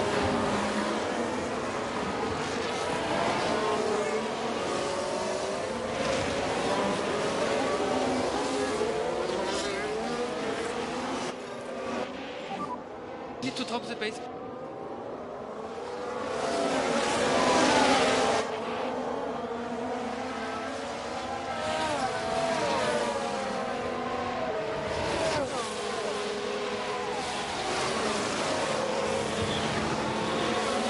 Norris caught up to the back of Sainz, so we're now lapping at Verstappen's pace. And you can pick up the pace. So Max at a 1:18.7 last lap. Yeah, we might risk getting dropped again. A little bit of battery to burn, not a lot. I am coming under pressure from Schumacher. Let's deploy. You've got everything, press on hold available.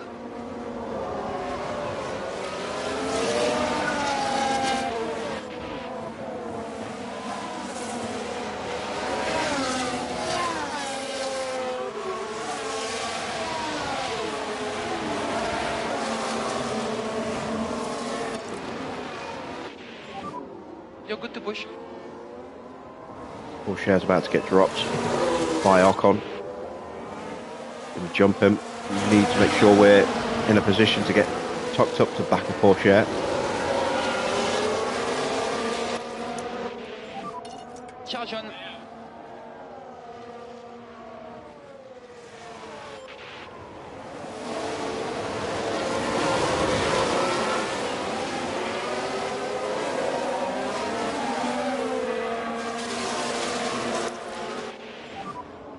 Okay, charge on.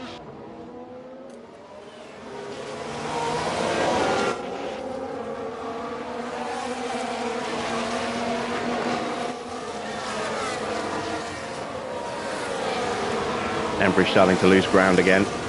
Tyres are giving up on it. A couple more laps and I can box it. Get her onto some mediums, give her a new front wing, try and improve her pace. See if a safety car brings her back in at some point. It's definitely a circuit where we do see safety cars, so it's not outside the realm of possibility. And I do have the option of putting her on another set of softs towards the end as well.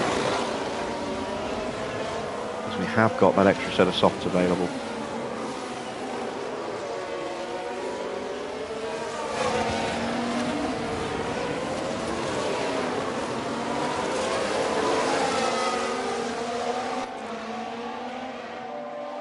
Honest tyre wear is about on target.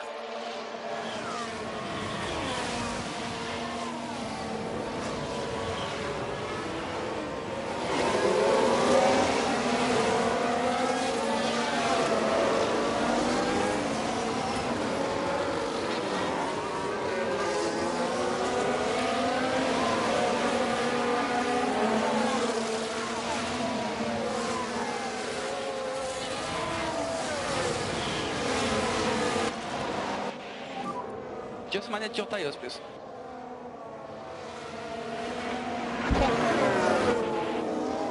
Oh, damn it. Just tried to save a little bit of time just for the briefest moment and we immediately got pounced by Schumacher.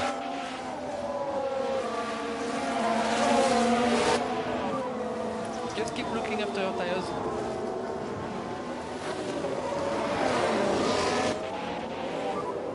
Charge on, charge on.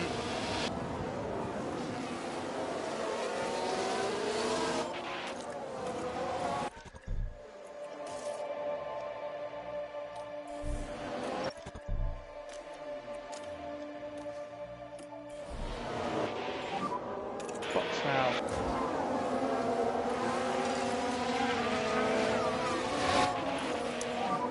Stay close.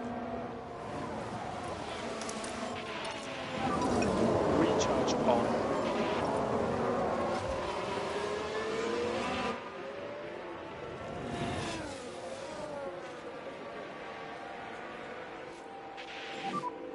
Charge on. We're in that weird phase as well where we're just dropping down the order as our tyres are wearing out. Just like last night at Silverstone.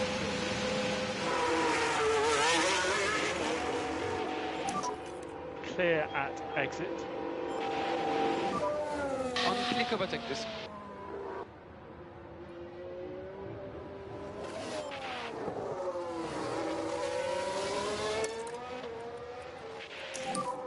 Let the tyres come back to you.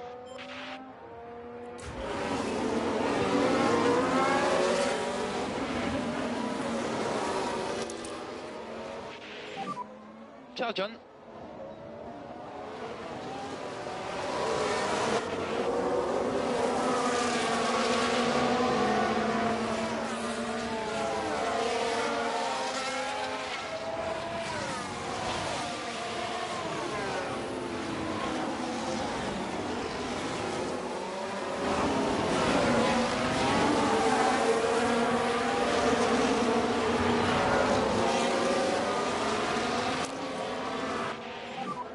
Can press overtake where possible to discharge the battery a little bit.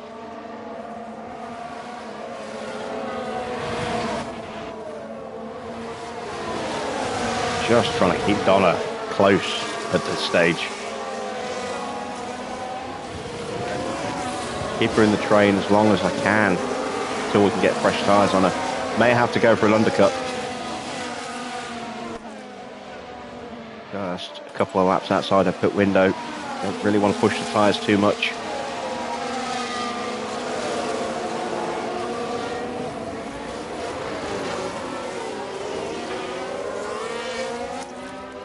That's it. No more battery. I can't do that again. Charge on.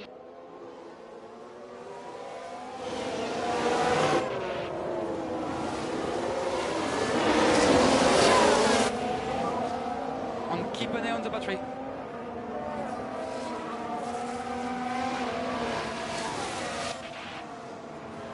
Our acceleration is definitely hurting us out of the slow speed. Oh.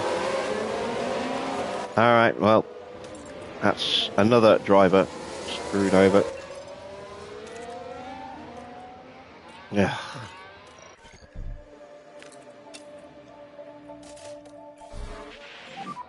Head down now. Box.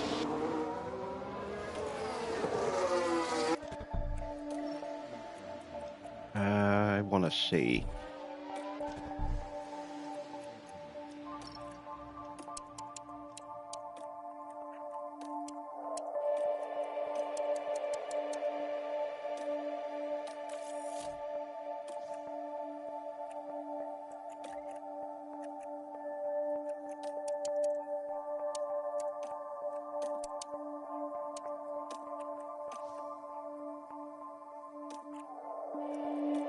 What if I go for a 3-stop?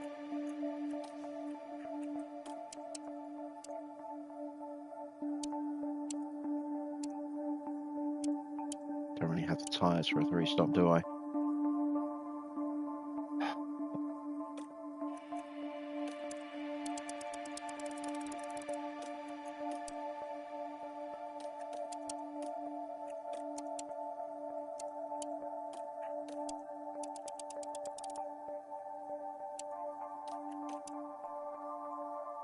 Not unless I went for something like that. That's a 1:31.46. Supposedly quicker, but not a great opportunity.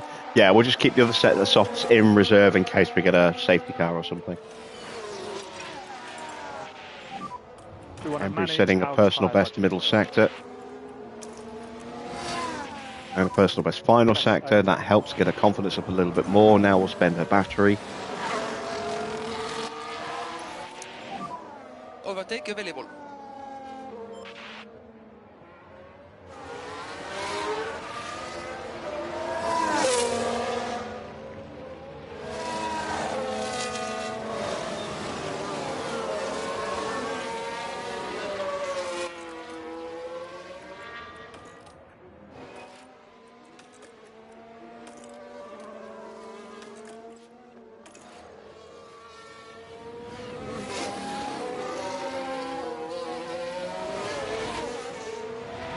I said I was thinking of an undercut. I wasn't thinking this extreme of an undercut.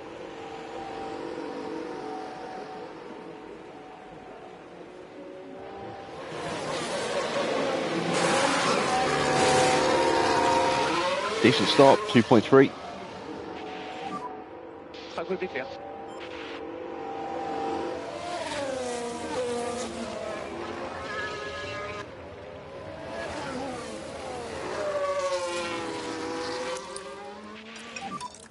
Charge on.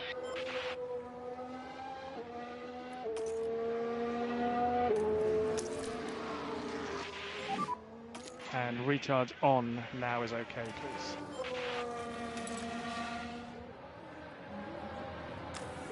So our race is busted again. We'll see how things shake up. I see Norris all the way up to 5th and on the back of the leaders.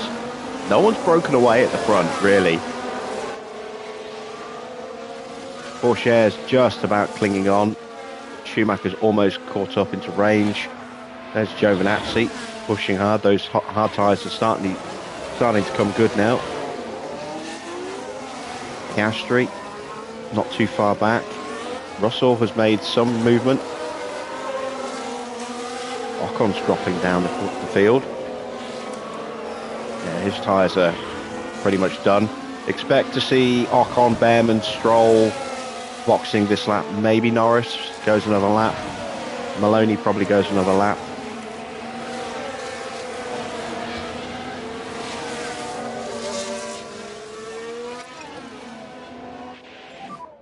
Need to drop the pace.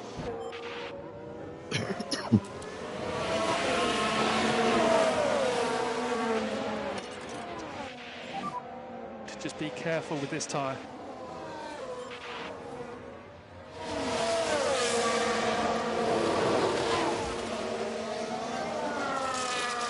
Gone a long way back. Anyone boxing, or are they going to push? Yep, Norris is in early. Didn't think Norris would box this lap. Is he the only one? No, Ocon's in as well. So McLaren double stopping. Behrman's coming in as well. And Stroll. So we are seeing some movement going onto the hard tyres.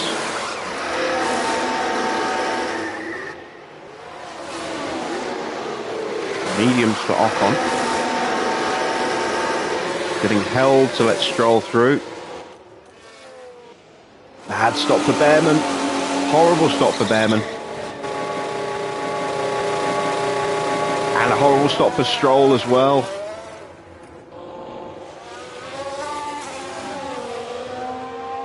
That helps, those two getting bad stops. In fact, Donna, right on the back of them. So, she's going to be in some traffic. Give her a chance to get some DRS.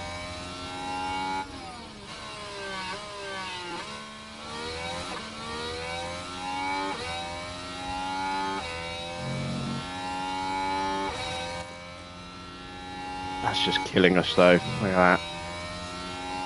Cornering down to 76 on a circuit that's all corners.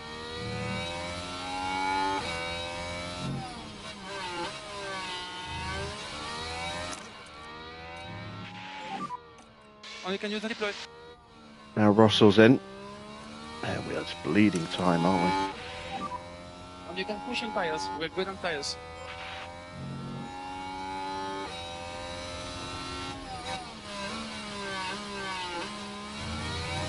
Might be good on tyres, but I'm not good on pace.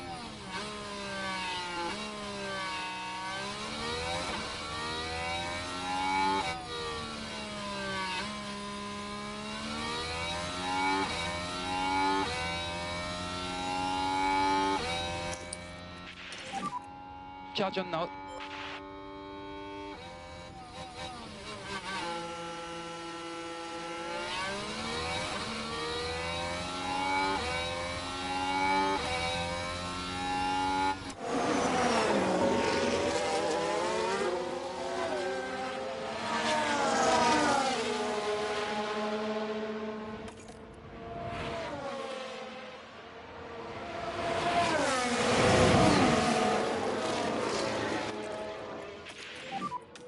Now we focus on the pace. So we want to take zero risk on this.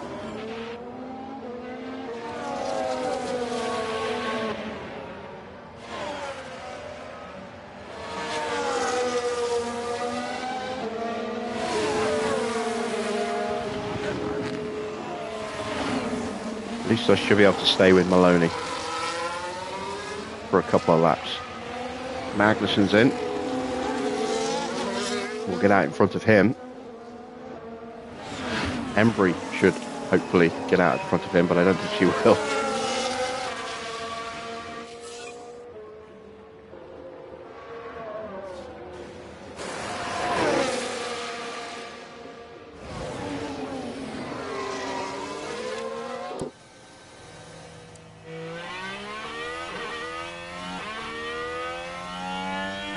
There she is.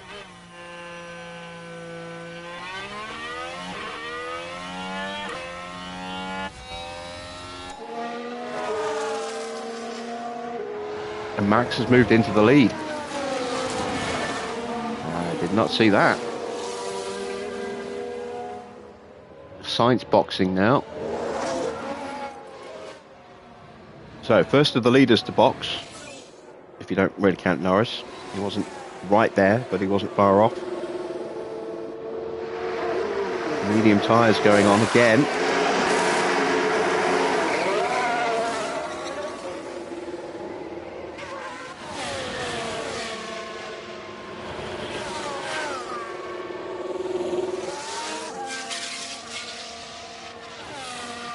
And he's going to come out side by side, just behind Norris.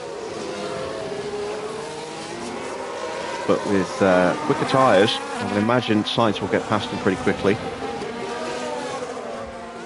Don has been dropped.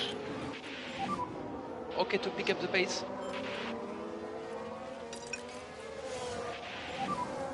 If you can, push.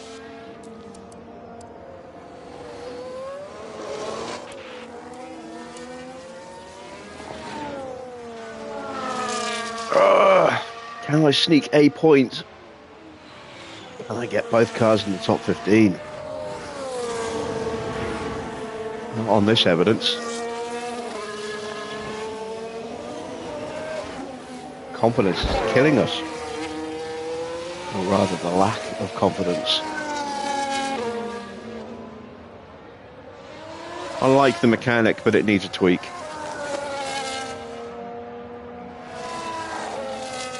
It has too much of an impact. Far too much of an impact. They should, I don't mind them dropping, you know, a lot, but they should rebound a lot quicker.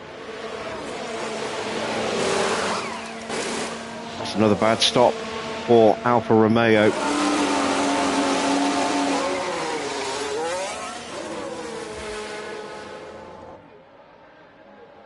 Yeah, Maloney's just blitzed away from us. Look at that. 2 seconds, well, 1.7 seconds.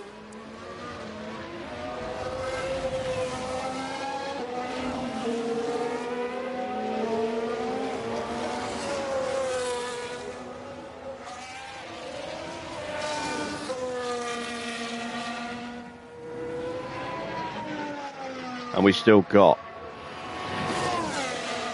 48 laps to go. Max is in, and so is Zhou.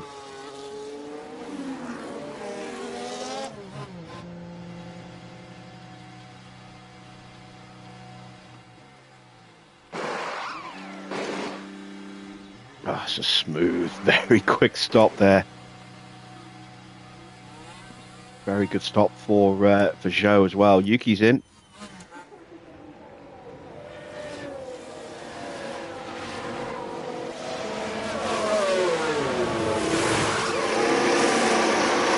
Another very clean stop.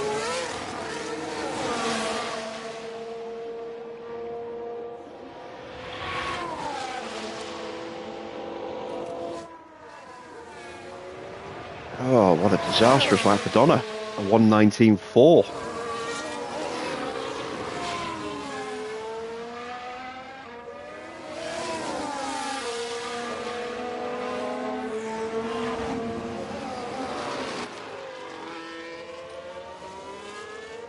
Still terrible confidence. Embry at least is starting to get back into medium confidence.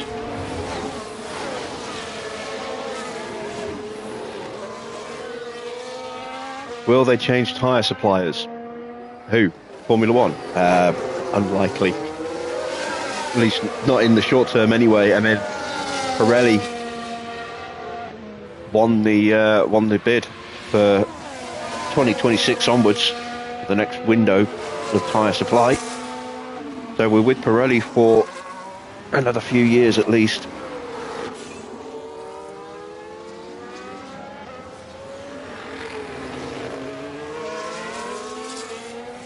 Bridgestone did express interest. I think they were trying to use their American brand Firestone that supplies Indy. I don't think anything came of that. No idea what's going on with Michelin. I don't know whether Dunlop will ever come back. I don't know. Dunlop is still even in business. I used to love seeing the yellow Dunlop bridges at circuits. There was one at Donington. There was one at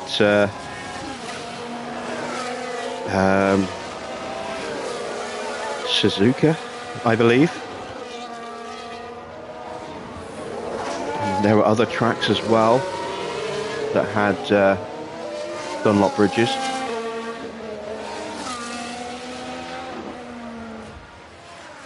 Oh, it's not one of my guys.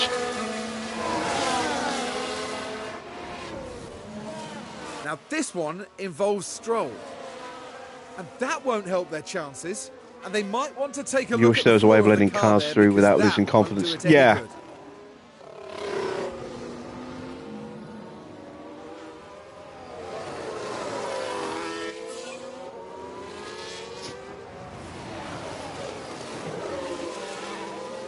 That's what I say, the confidence thing needs a bit of a tweak. Getting overtaken should have a minimal impact. Making a mistake should have an impact. But when you're parked up on the side of the road and then you lose confidence from the mistake, and then you're parked up waiting for everyone to go through, and then you get confidence lost for every single one of those cars that goes through as well, compounds the issue. That kills it, unfortunately.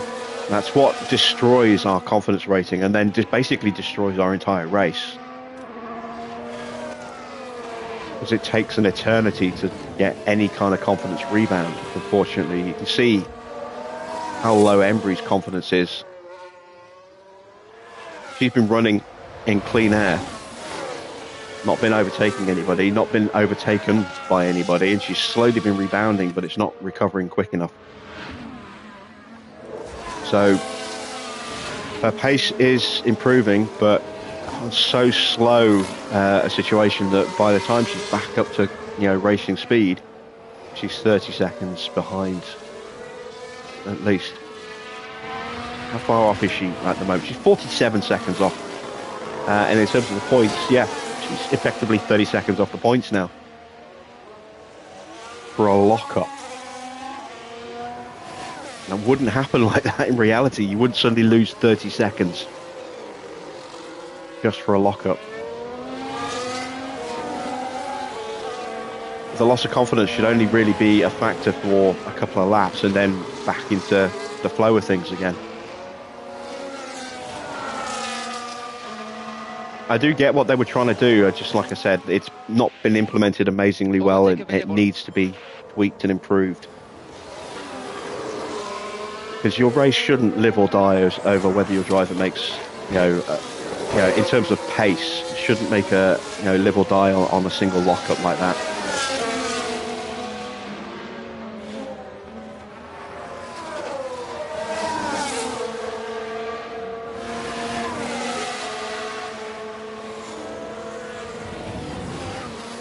At least not in this extreme, anyway.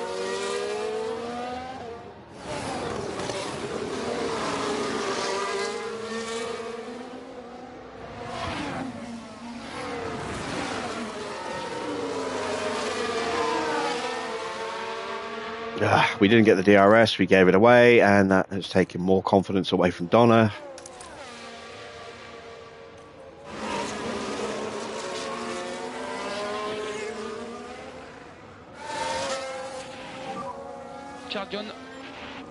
Just as she was starting to get a little bit of momentum back.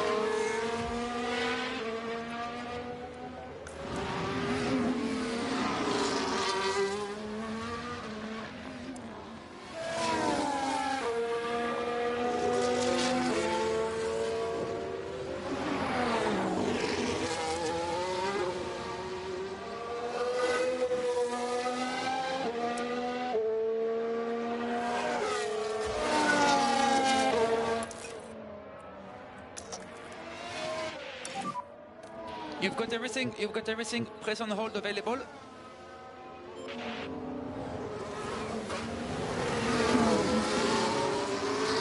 Need a safety car, need a red flag, one of those two.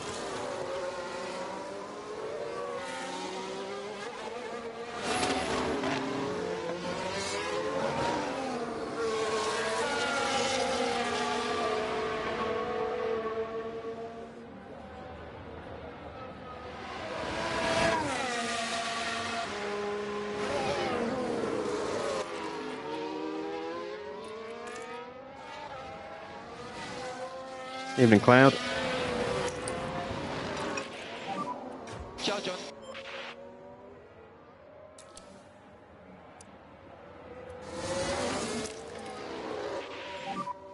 Can use overtake. What happened? A lock-up for both drivers.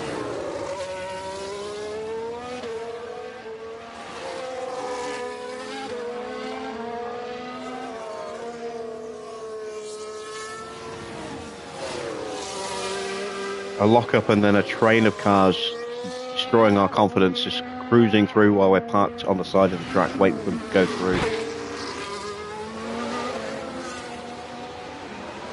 We're on course to score a point or maybe two, but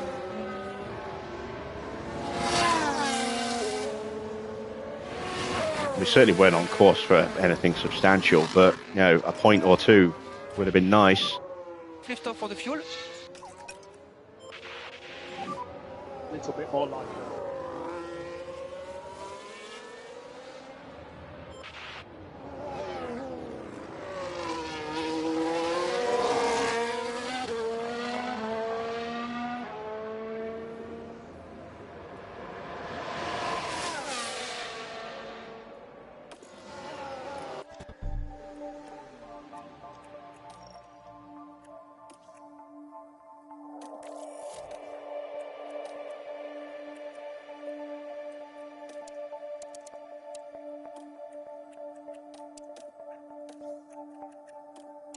At this stage, I don't think I've got anything to lose by doing this.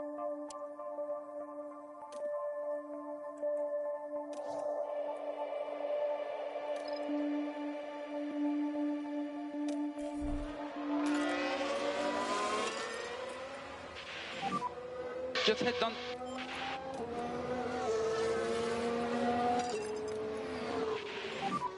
%100% pace now.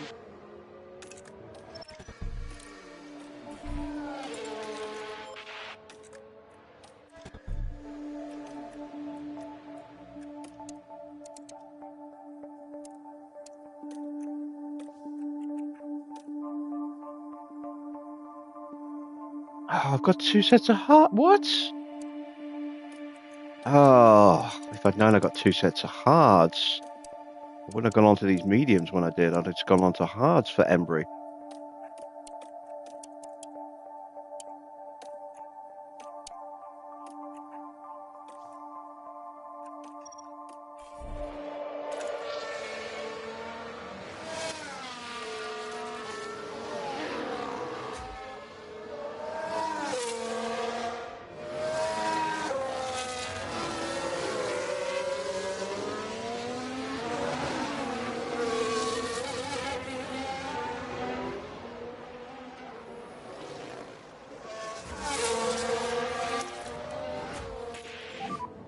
And we can have recharge on, please.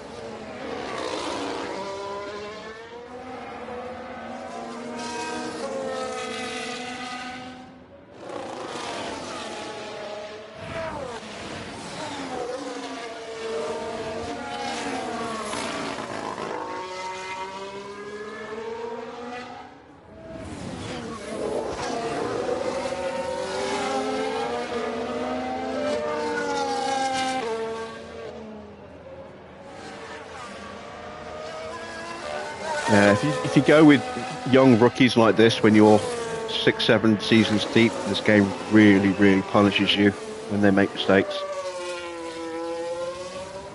Because the rest of the grid's so far ahead of you in terms of development.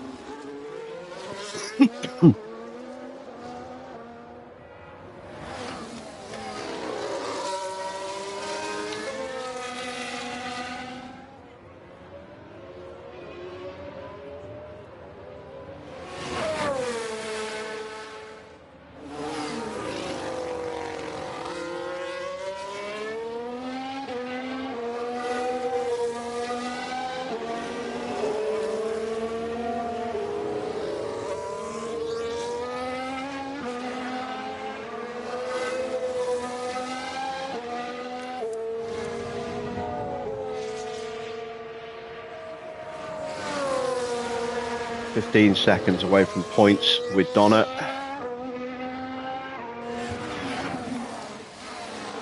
Nearly 30 seconds away from points with Embry. Yeah, 30 seconds away.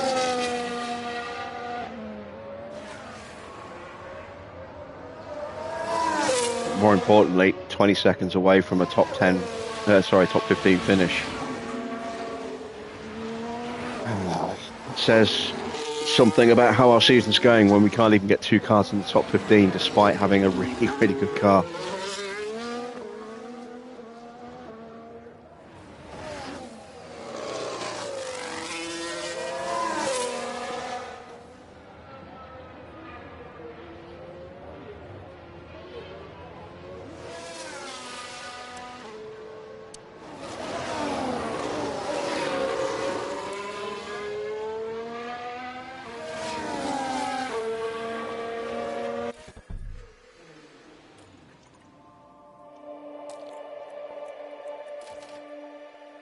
I don't have 2 sets of hards. Look, I've got a used set of hards.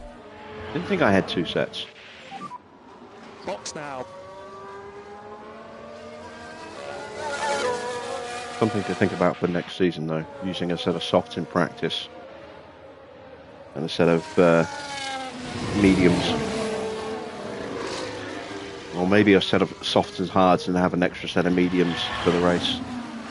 Go soft, medium, hard, or medium, hard, or medium, soft, hard.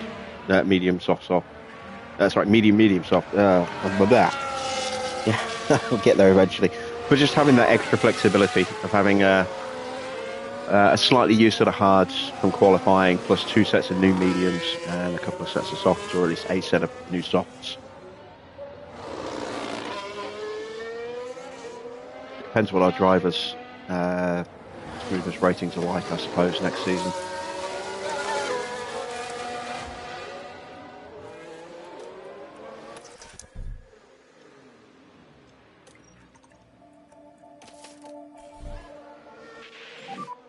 So recharge on.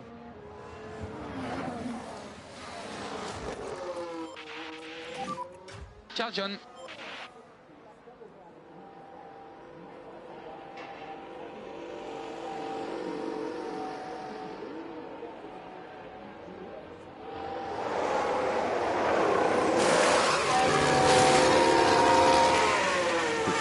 It's a serviceable stop. Clear at exit. Wait, what's...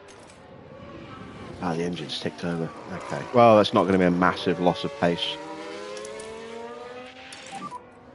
And recharge on.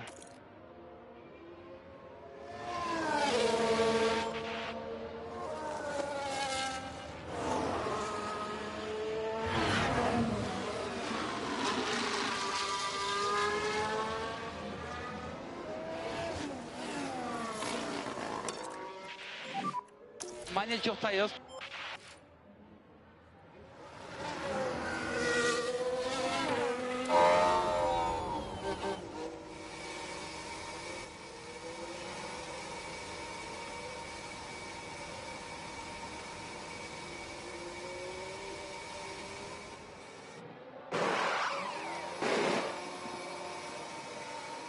.5, again, serviceable.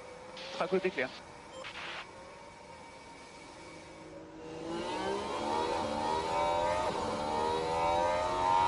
Joe could win this Grand Prix, you know. He's still up there with Max.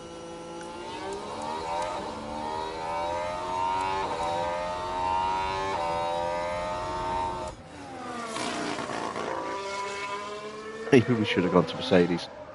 I don't know. I think we would have had just as bad a problem at Mercedes, if not worse, than here. We certainly wouldn't have had any money because we'd have had to replace 2 very expensive drivers, in Joe and Sonoda. Sonoda especially, having just come back or just moved to Mercedes, he'd be on a very expensive contract. Break.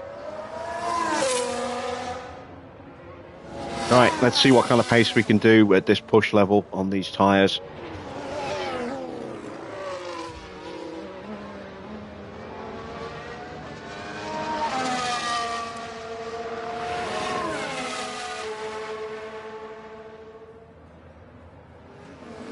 we're not doing minimum 180, low 118s, then we're in trouble, real trouble. I'd like to be doing 117s on these. I'd like to be doing 116s, but I don't think that's going to happen.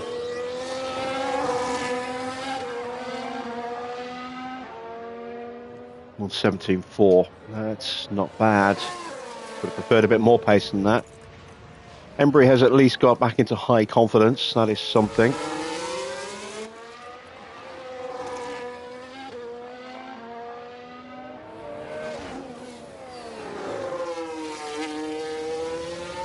And as a part of that, yeah, her engine's ticked over to 49%. So she's just suffering a slight extra dip in power now, but I mean, it's not really going to change anything. Right, how quick can Donna go on these tyres? She's almost ready to tick into low confidence, into medium confidence.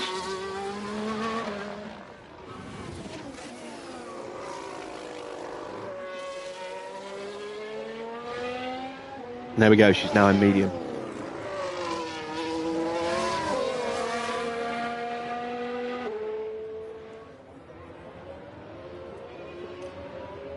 She does a 117.4 as well. Alright, that's better. We are lapping a second a lap faster than most of the cars in front of us, up to and including Piastri. But we're so far behind right now. That doesn't really... It's not really much comfort.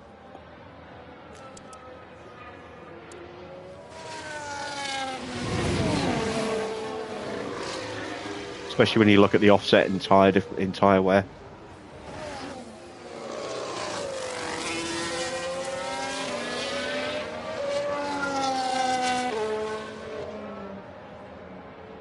Points are now a very long way off. Now I'm just focusing on getting 14th and 15th, and even that is 26 seconds to Donna. And she's got to make another stop. She'll be much, much faster on the set of softs at the end, and her confidence should be, hopefully, in a place where she can actually utilise some of that pace. Embry certainly will. Embry's almost back to her starting level of confidence now. So she's actually getting positives on her stats now. Her accuracy is supreme. Braking respectively good. Cornering still abysmal.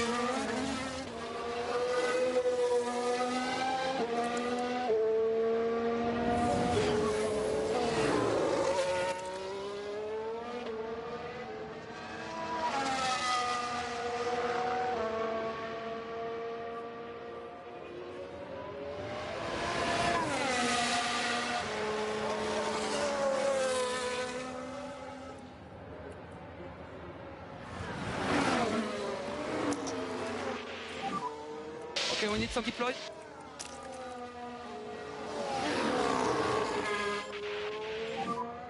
And overtake is available. Right, Stroll's in the pits. This could be his final stop.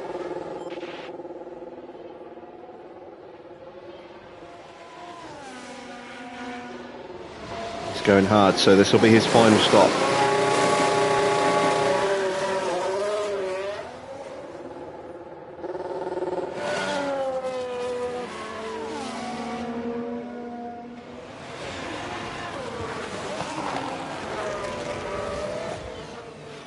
On 16.8 for Donna. And those personal best sectors will have given her an extra nudge, confidence-wise. She's looking like modifier-wise now. Still a couple of negatives. At least her cornering's back up to 80.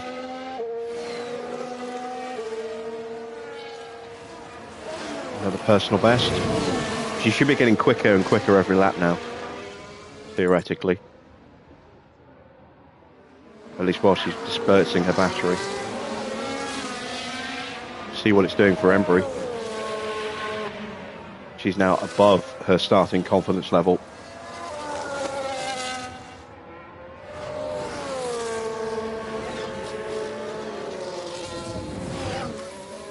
Ocon and Behrman are in the pits. Ocon has gone on to set of hards. Behrman had a horrendous stop last time. He's going hards again. And it's another horrendous stop. Not as bad as the last one, but certainly not great. This actually gives Donna an opportunity to get an overtake in.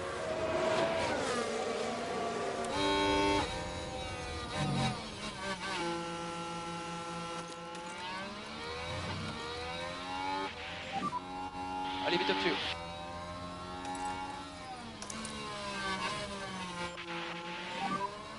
Charge on.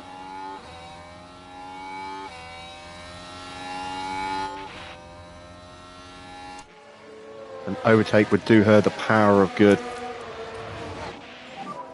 Let's have recharge on then, please.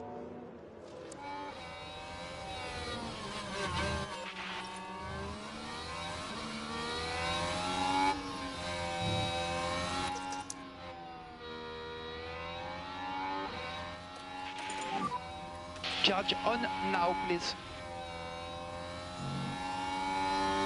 Max has boxed. He's down in 10th place. We are pumping in amazingly quick laps at the moment, although battery's out now, so 116s are gone.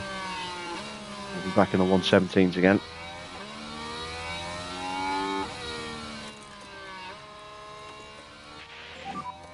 Your race is now.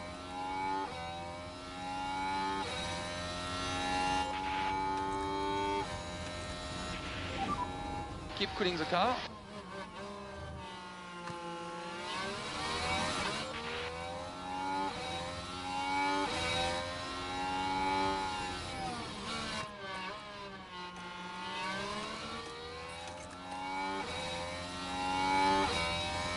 Hoping I could do that without coming out of harvest mode. I couldn't. Now we focus on clean laps.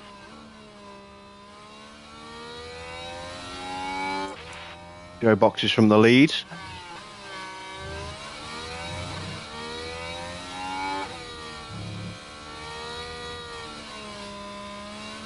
He's going to come out behind Max, who has undercut him.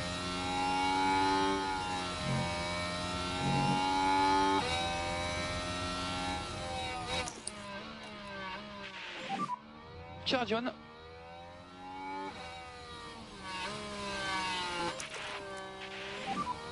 On click overtake, please. A horrible thing, I just lost the DRS and lost my opportunity. Yeah, I did lose the DRS. Okay. Charge on.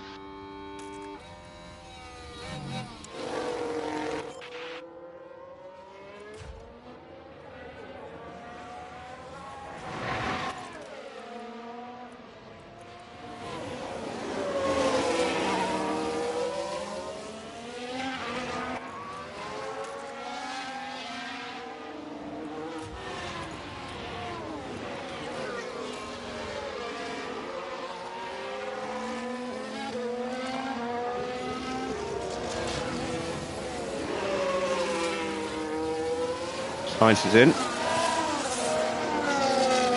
Wow, Joe's really lost out. He is 8 seconds, 7 seconds behind Max.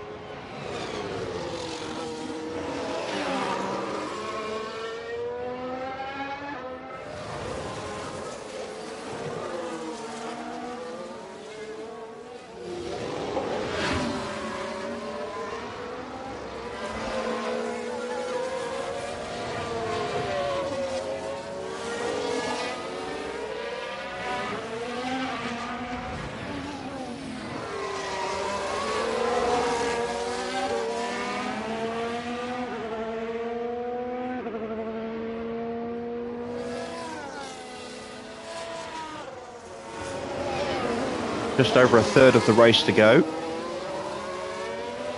We're finally getting good pace out of Embry again. Although we have got that extra stop to come for soft tyres, we will be very quick then. Donna still has a way to go to get her confidence back. But she's putting in some decent times.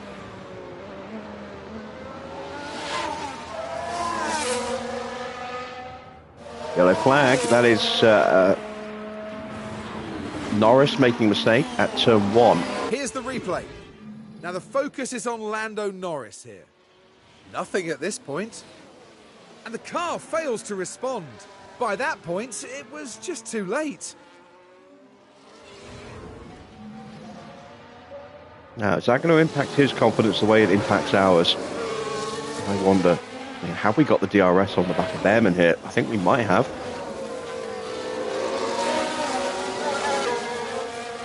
Yes, we have. Oh, we've got DRS. We've got a chance to get Magnussen here.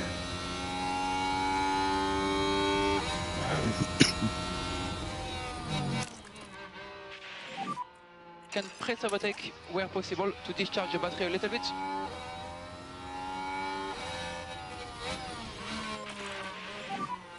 Let's try to take opportunity. Let's try to see what we can do.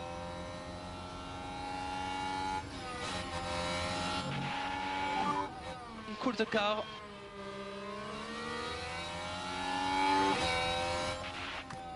Damn it.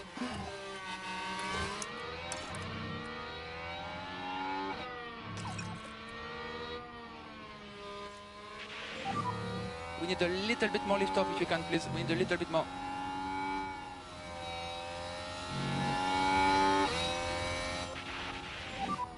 Charge on.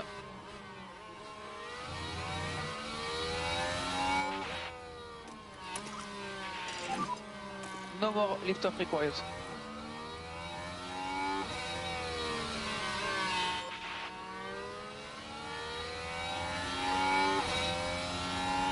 Now we'll get the move done.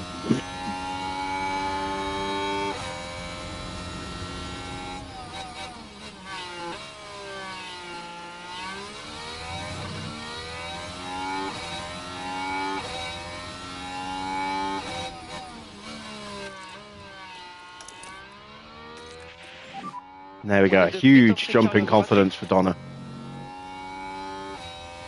Evening, Clark. How goes it? Not well. Unfortunately. Oh, you can use the deploy. We are having another horrible race.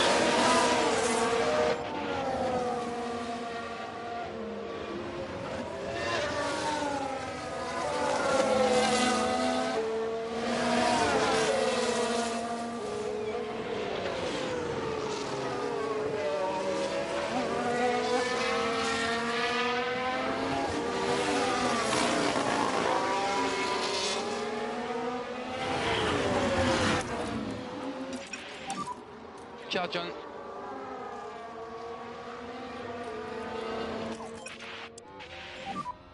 Reminder, a little bit of lift off where you can.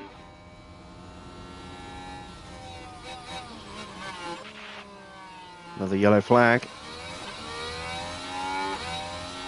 It's a crash, I think. Oh no, Norris making another mistake. Right, we're down at turn 5. Oh no! Why'd they go? Well, hopefully not.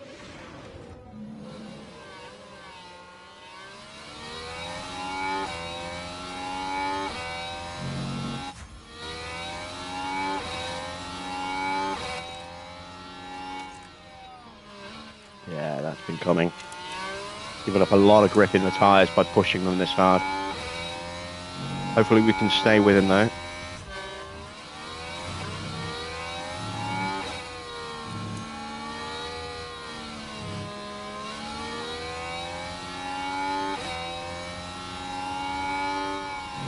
Behrman's vulnerable, he's driving defensively, which is costing him. Charge on and box now. Should be able to get Behrman here.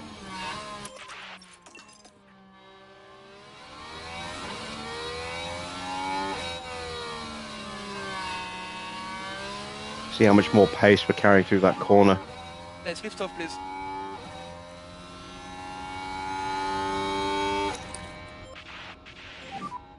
Charge on.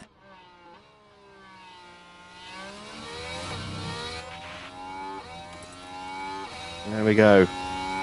Donna suddenly cooking.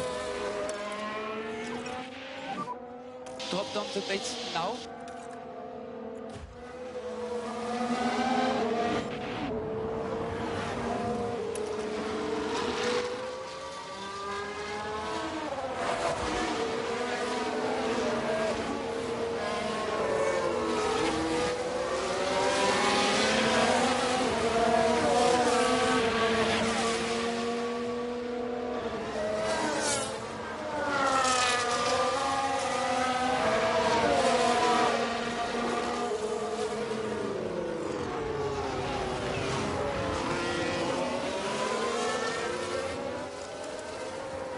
So Schumacher's up in third place, but he's going to have to box. Piastri and Norris are going to have to box.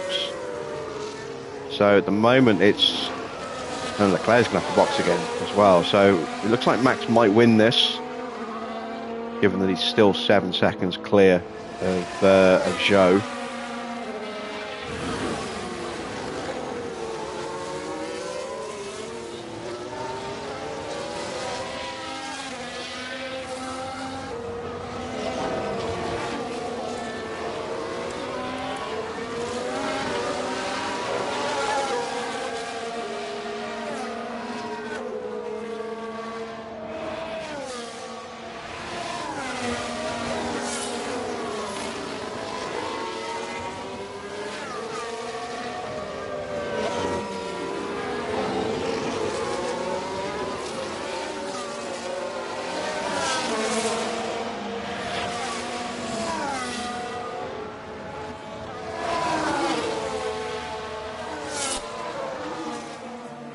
Due to stop in what, about 5-6 laps. Go all in on these tyres now. Stay close.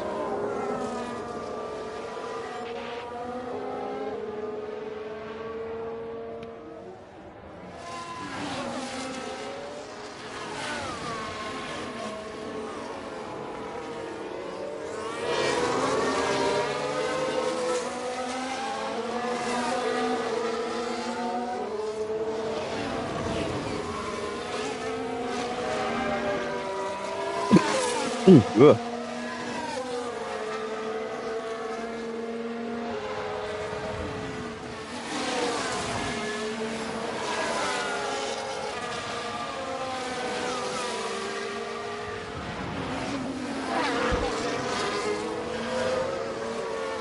We are losing time because they are driving a bit defensively. Or Donna is, at least. But she's keeping her confidence up. I'm prepared to sacrifice a little bit of time now to have the high confidence on the soft tyres. I don't want to start getting chipped away at again. Lose confidence to Behrman and I drop into the clutches of Tsunoda, who's just boxed. That's going to then get me overtaken by Tsunoda, which is going to chip away at the confidence again and then again. And yeah, I don't want that to start perpetuating a huge drop in pace like we had earlier. We don't want to overcook the tyres. Plus, keeping Behrman between us and Yuki like this, not only is it giving us little defensive boosts every time Behrman fails to get through like that, but it stops Yuki from just strolling casually to the back of us and blitzing past us like we weren't even there.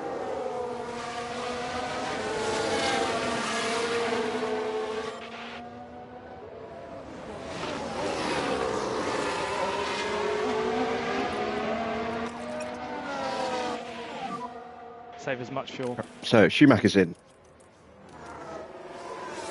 This will be his final stop. Is he going softs or mediums?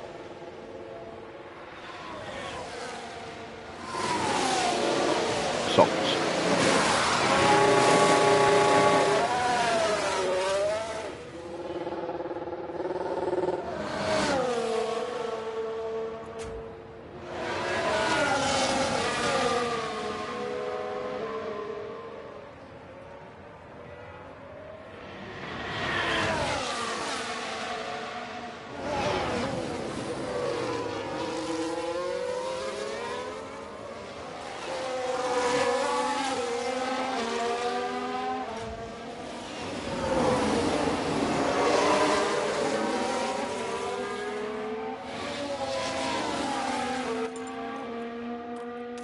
He's caught back up.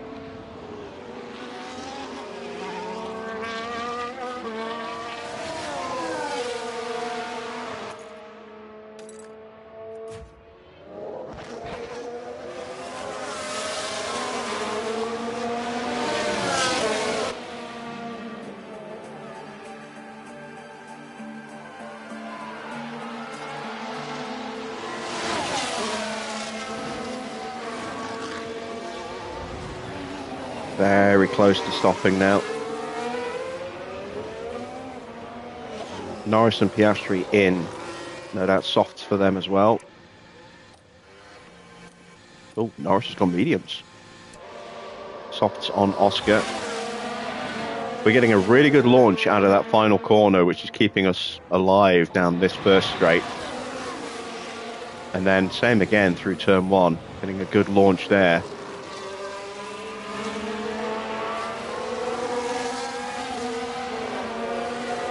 Evening, Mike.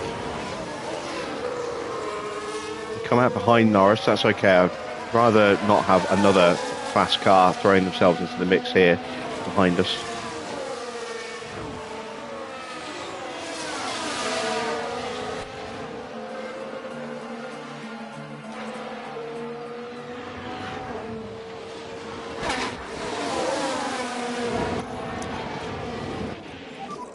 And recharge on, recharge on.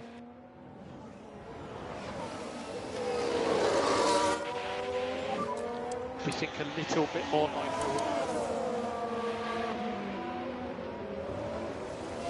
Still think we've got very little, if any, chance of getting both cars in the top 15. But I'm hoping we can do it with Donna. So you can see the end of the lap here. We just pull out enough of a gap over Behrman, helped by Yuki putting Behrman under pressure to survive down this straight.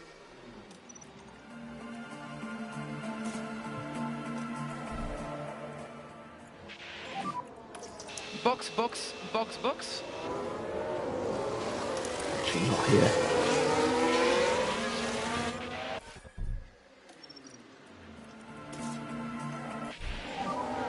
Charge on.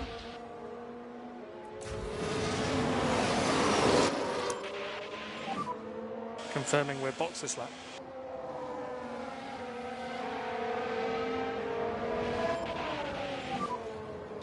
Okay, charge on.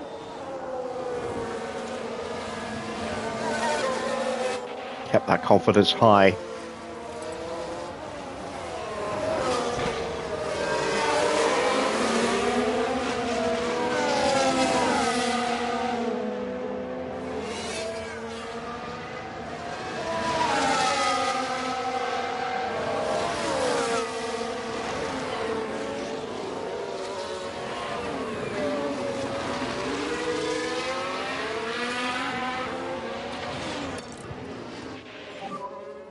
We look after the tires.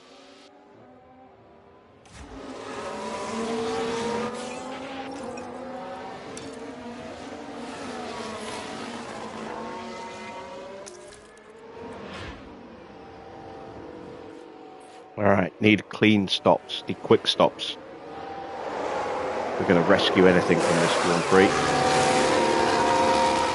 2.6. Well, it's clean, it wasn't quick. Focus on reaction time and no full throttle before pit exit. It's even slower, 2.7. Ugh. Clear at exit. Now, we should have good pace on these tyres. We've got enough battery in both cars to have one flying lap attempt. See if we can steal the fastest lap.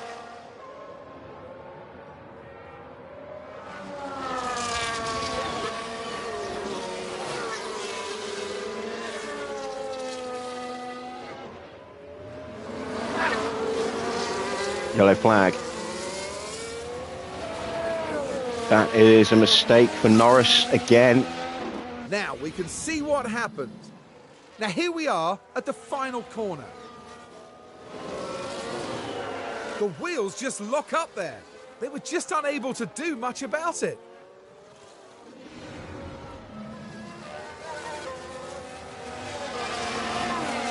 One of my views on Perez getting a new 2-year deal. Well, I don't know if it is a 2-year deal. I think it might be a 1+1.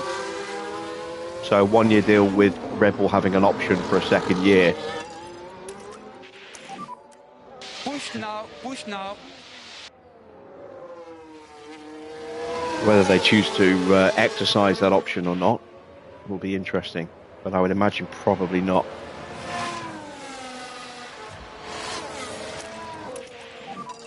overtake is available.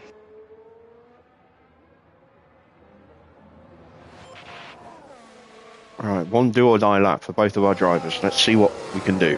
Who is winning? Not us.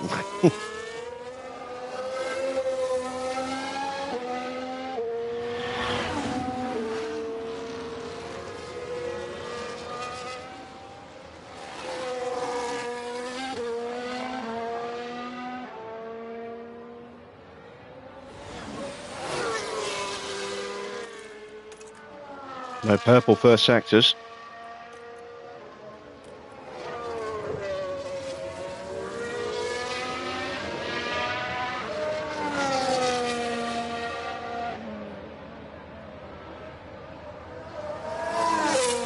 Purple middle though.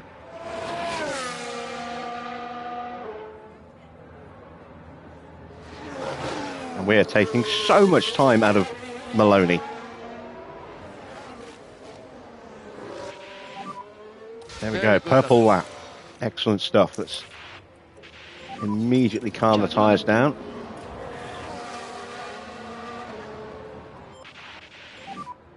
New personal best for Embry, not purple, but it's still pretty quick. No need to push 113.9 against a 114.3. What was the previous fastest? A 114.6, so we're 7/10 quicker than Oscar's personal best. And everyone has stopped now, so no one's going to stop again unless they do something damn silly to their car. So that should be fastest lap secured, unless Leclerc maybe can steal it.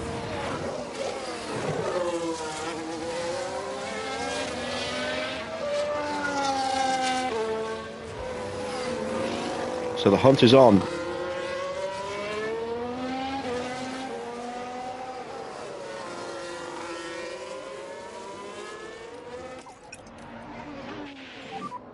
A bit of lift off, turn 14, please.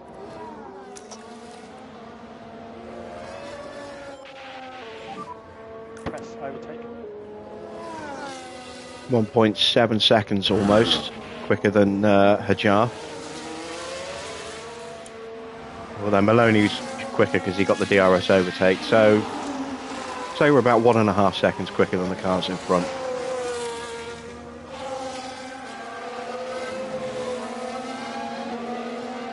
I was hoping for a little bit more of an overspeed than that, but it's good enough for now. For Donna anyway. Embry's still a little way off.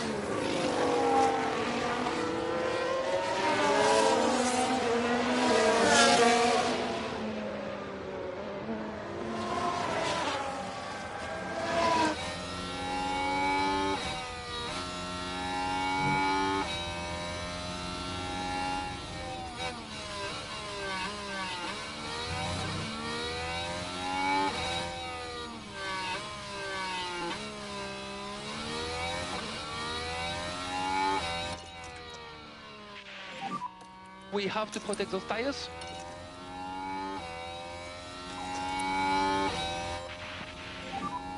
Big lifts.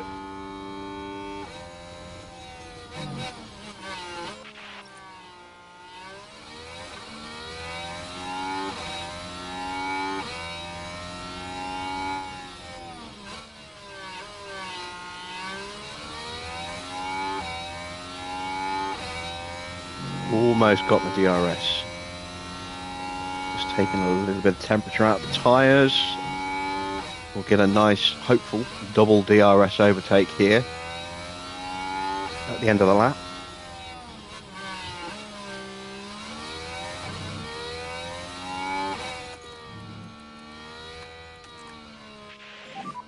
We're happy to stay where we are.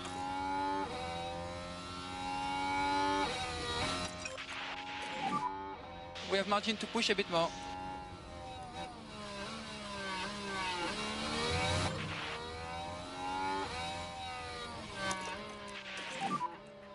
You've got everything, press on hold available.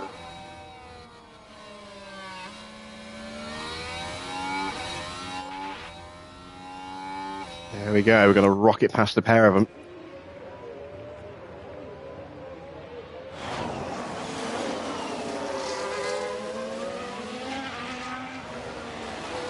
That is peak confidence achieved. Beautiful stuff. Even get a little defensive boost at the end. Charge on. Time to push on these tyres.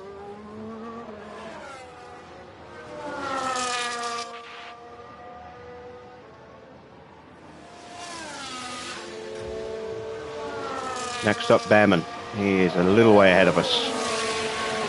But a couple of seconds slower on that last lap, although we did just use some battery and get a DRS overtake. So this should be a mighty quick lap for Donna. He did a 1:16.2. I would imagine this one will be a little bit quicker.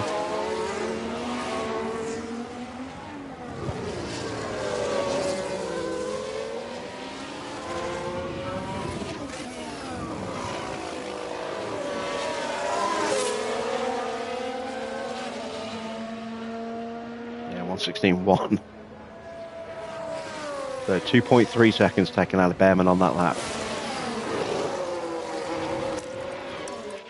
Just break away from Maloney. Don't want to drag him along with me if I've got any hope of getting Embry a little bit higher up the order.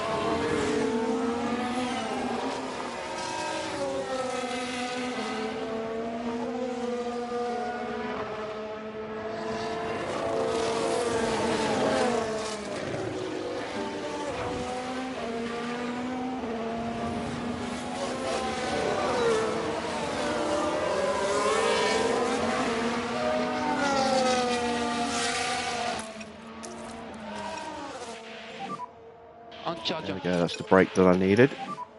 Need to drop the pace.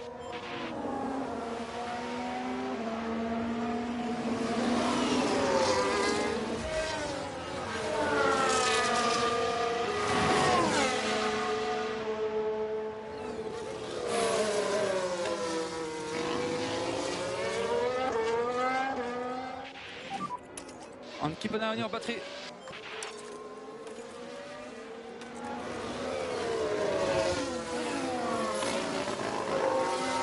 Did I get the DRS? No. If you can, push. Damn.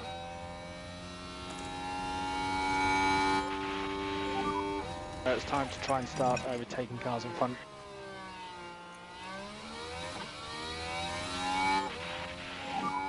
We suggest a little bit more Lyco.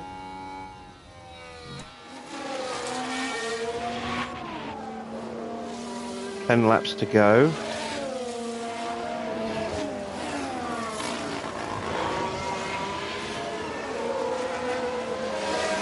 Oh, 9 laps to go, including this one.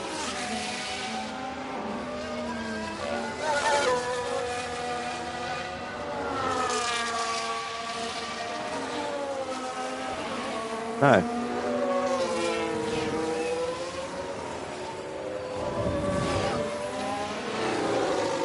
Nine laps when we cross the line.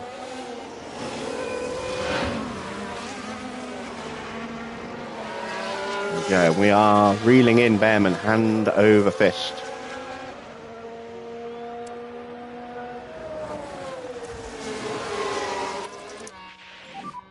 Recharge on.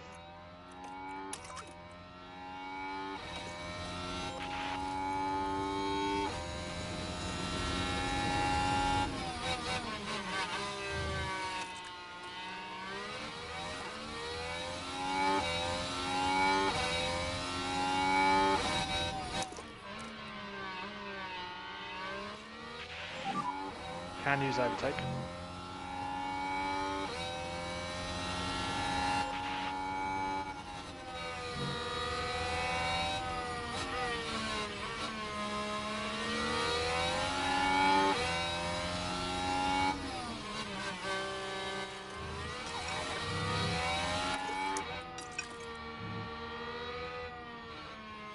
Got to be greedy and save some battery and still get the overtaking. That didn't work. So this time Come back to you. we will commit to battery deployment, or at least no battery Little bit harvesting. more Lyco, please.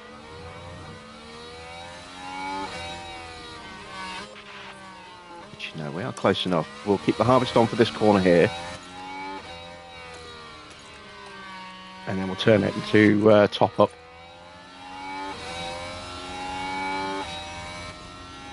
For turn 1. There we go.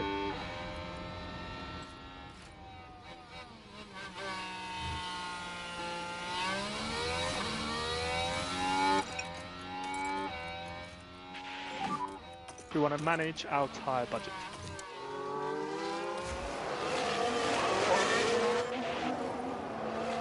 All right, Behrman's picked his pace up. Shadow our pace. It might be our pace has dropped a little bit actually. Combination of both. 117 zeros. Certainly not the 116s we were doing earlier. Tyres are now at the 62% mark, so they're going to lose pace quite quickly from this point. Confidence still in the peak though, and this overtake when we get it.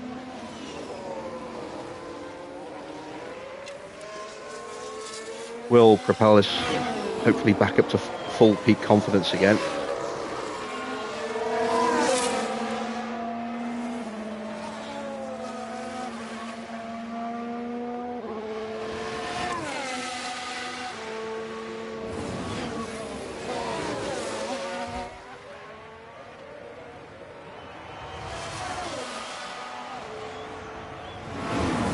Frustrating. And we can have recharge on, please. Embry's going to finish maybe 18th. Maybe not even 18th.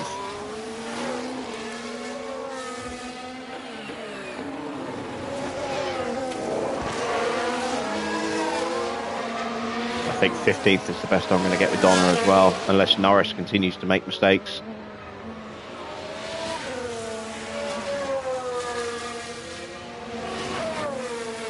I was scoffing at the 1 in the top 15 for 2 races. Finish position streak, but or was that the quali streak? I forget. I think it was a quali streak. No, it was a finish streak. So we've kept the quali streak going.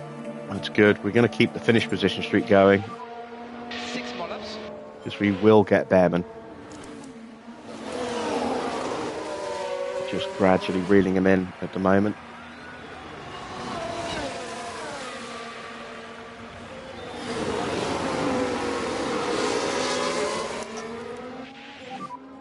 And overtake is available.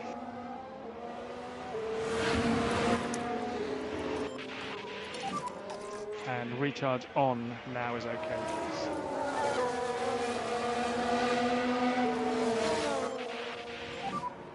Just be careful with this tyre. There we go. We're in the DRS range.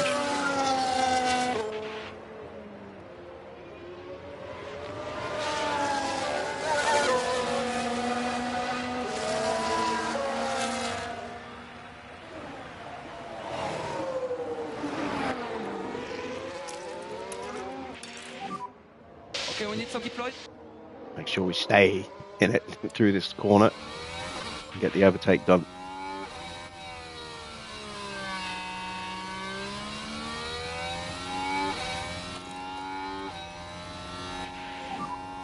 Five more laps.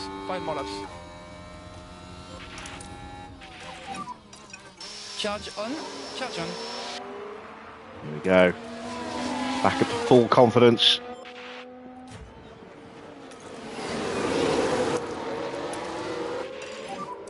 Press overtake.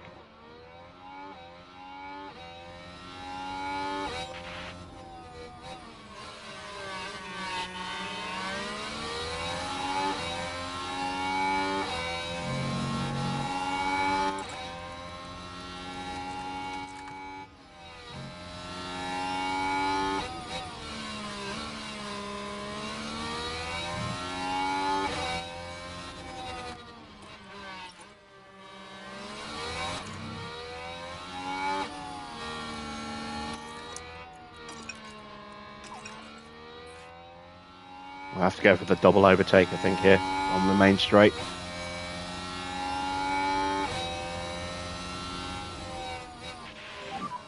We will want a little bit of Lyco.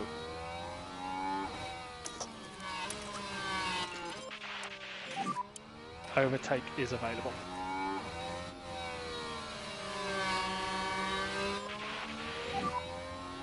Four more laps. 4 laps. Oh, someone's crashed. Damn it, just as I was about to get the overtake.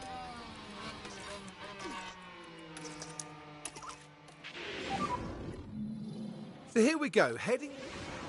Make sure you stay positive. Follow the reference. It's Yuki. Yuki's out. That might... And yes, we have. We've had a crash. What That happened might there? just allow me to get both cars in the top 15. Which would be something. That's it. That's a retirement.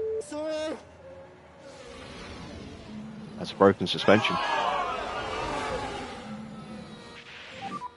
There's a car on the wall. Debbie on the main straight. Nah, 3 laps to go. I'm not going to close up to Maloney. Or Behrman. But I can get 17th.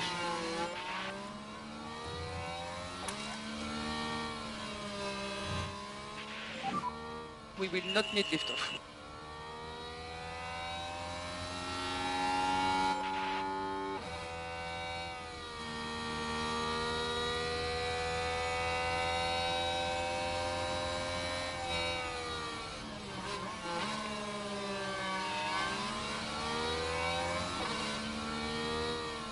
So Max is going to win. Joe is going to get second. Giovinazzi and Porsche fighting for third. Schumacher and Sainz also right there. It's anyone's guess who's going to get the final spot on the podium. 3 more laps.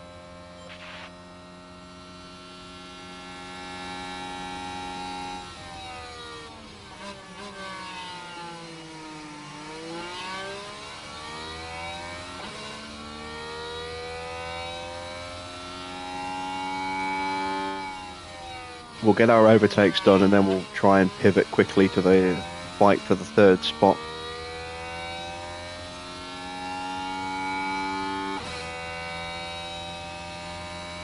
If we see Giovinazzi, well, if Giovinazzi gets on the podium, we won't see his head.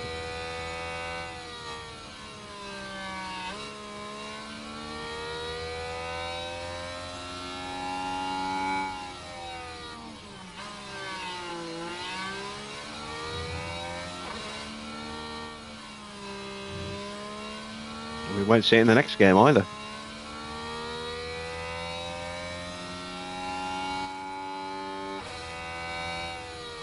Right, Embry's battery is fully charged, ready to go. Donna's lacking a little bit. Now 2 racing laps. Well, less than 2 racing laps. Come on, go green. Go green.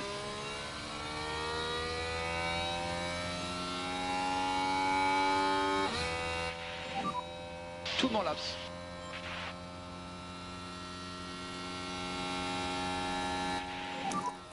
And virtual safety car is ending.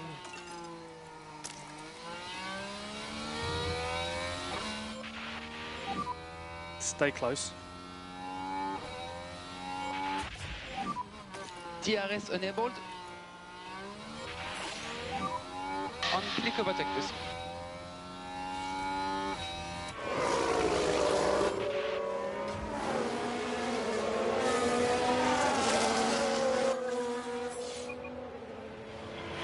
One lap remaining. Giovinazzi, hang on. Look at them all lining up to have a run at him. He's going to block the overtake into turn 1.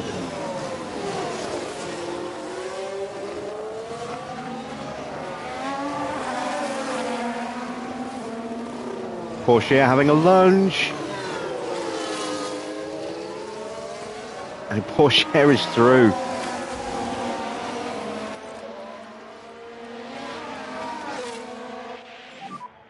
Okay, keep cooling the car now.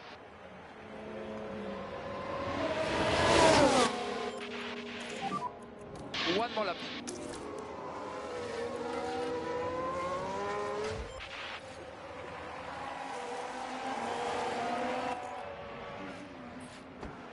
Whoa! Big crash right in front of us. And now we've had a crash. Oh, so lucky we weren't alongside that. Otherwise, we could have been caught up in it as well.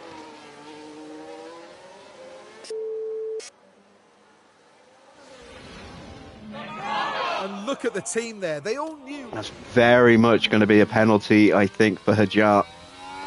Magnussen is out. We got 17th, we got 14th. Max Verstappen over the finish line. Max and wins, today's winner. Joe second. Porsche just holds off Giovinazzi. Less than a tenth across the line.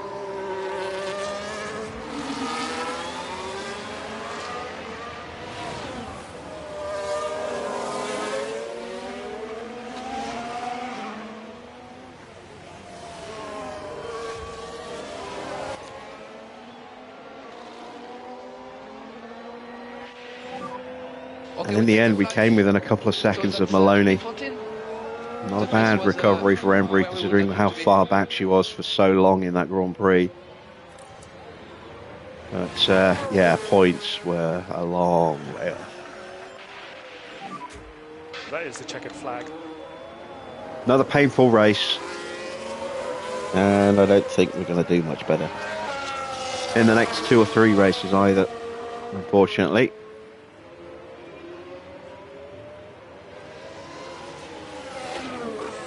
Monza, we might do okay. Well, well, well. That seemed pretty horrendous for the Aston Martin driver. Let's see then. Final standings are confirmed. Max wins yet again. He will open up a bit of a gap to Porsche, to Leclerc again, who ended up dropping down 5 places to finish in 7th. Zhou gets 2nd. Porsche manages to hang on and just deprive Giovinazzi of his podium there on the final lap. Sainz up into, well, down from pole to 5th place. Unfortunately, Schumacher, good race for him, up 4 places to finish in 6th, ahead of Leclerc. Then Ocon, Piastri and Russell, both Ferraris getting a nice little recovery there to score some points for them. Bottom half of the standings, it's Albon in 11th, Norris in 12th, then Stroll, Donner, Ollie, Zane, Embry and Isaac, Magnussen and Tsunoda failing to finish. No penalty. But I didn't see a penalty pop up. So maybe Hajar got away with that. Or maybe he had a 5-second penalty that was just served as he crossed the line. I didn't see anything pop up. Let's take a look at the driver's standings. Max now has a 40-point lead over his teammate. Oscar moves up into 3rd by a point over Norris. Porsche in 5th gets some really good points. He's now level on points with Norris. But Norris's win is what separates the two. 5 podiums for Porsche this season now. Ocon moves above Hajar by 4 points, the 4 points that he scored. Terrible race for Isaac. Yuki down in 8th place. George closes the gap by a point. He's now 4 behind. Big points for Zhou, gaining 2 places and 18 points in the standings, overtaking Stroll and Sainz. No, Stroll and Behrman, as Sainz also moves up a place as well with his points scored tonight. Giovinazzi overtakes Donner with his points. He's now 11 ahead of us. Schumacher gains a place over Embry. So both of our drivers slipping in the order a little bit. Still no points scored for Zane Maloney, and it's the 2 Williams in 18th and 19th. Constructor standings look like this: 31 points for Red Bull. They are now 218 points clear of McLaren at the almost halfway point of the season. So yeah, they're effectively Constructors champions. That's pretty much done and dusted. Still a tight fight though going on for second between Ferrari and McLaren, and Mercedes are starting to make some inroads to close that gap. So there's 12 points between McLaren and Ferrari, Mercedes are a further 43 points back, but they scored big today.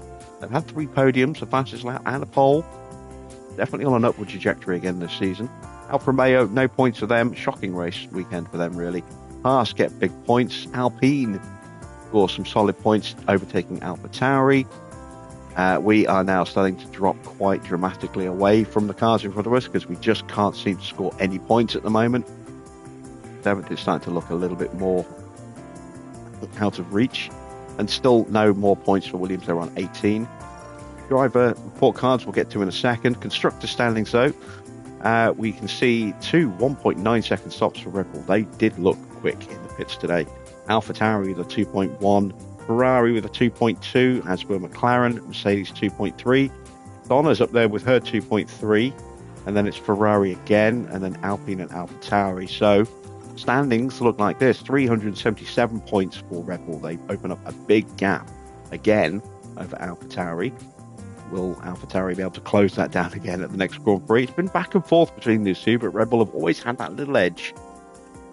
Ferrari and McLaren having a little scrap again for 3rd place.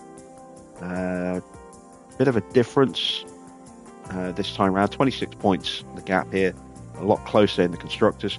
We're still in 5th. We're still scoring some points. We actually pulled a little bit more of a gap over Alpine. We're 11 points clear of them now. Mercedes, 8 points. They are 1 behind Alpine. Williams on 19. Alfa Romeo still on just 1 point, and Haas still yet to score. There are our stops: 2-3, 2-5. Excuse me. And a 2-6. That one snuck up on me there. And then a wing change on Embry's first stop. And then a 2-5 and a 2-7. Yeah. Hopefully our pit crew will improve over the winter break, the summer break. Driver report cards read as follows: 5 and 11 for Donna. 29 and 9 though. She got some really good defensive numbers, especially on the end of that hard tyre stint. She was getting a lot of defensive blocks in. And then 1 and 9 going forward for Embry. 5 and 7 in defence. Terrible numbers for her. Her race was done the second she locked up and clipped the barrier. You know, she lost all of the pace. Had to bring her off her strategy and change it early. Yeah, just not a good race for her. We did get a little bit more experience for Anne as well. The case for putting her in the car instead of Embry next season is growing. See if we actually go with that. As far as the sponsors go, we got the finish position streak done, the fastest lap, and we got our qualifying target done, which is nice. And then performance guarantees, we didn't get 2 cars to finish in the top 14, I think it was, in the finish position there.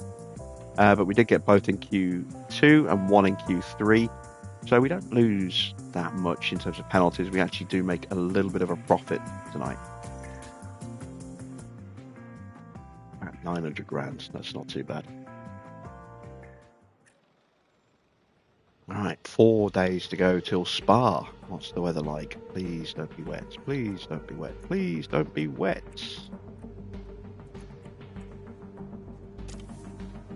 Oh, it's going to be dry. It's going to be very sunny in the race as well.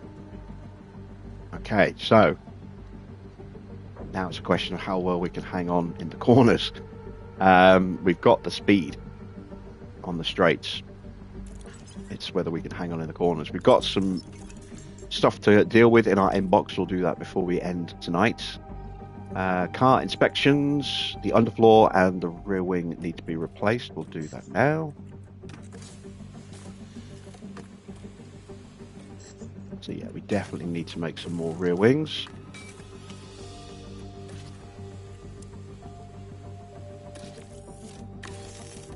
There we go.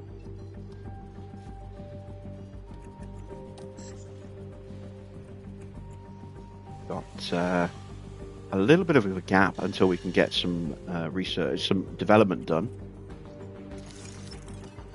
Let's see. Oh no, Avril is my driving scout lead. Wilfried Schultz has a lot of potential. Let's have a look at Wilfried. 24 years old, 70 overall. Yeah, not that much potential.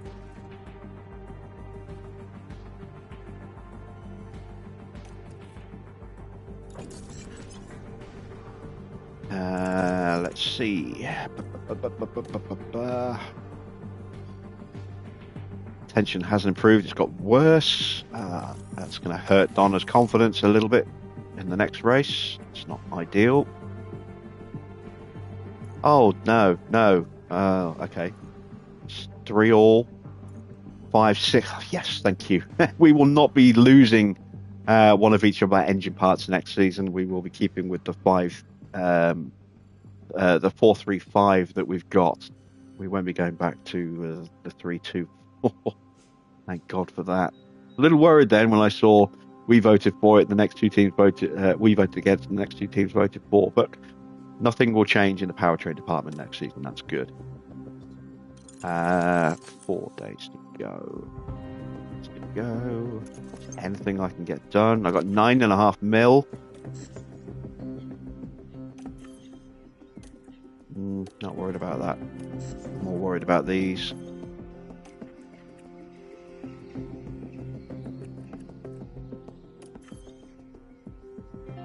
Yeah, let's refurb the CFD sim.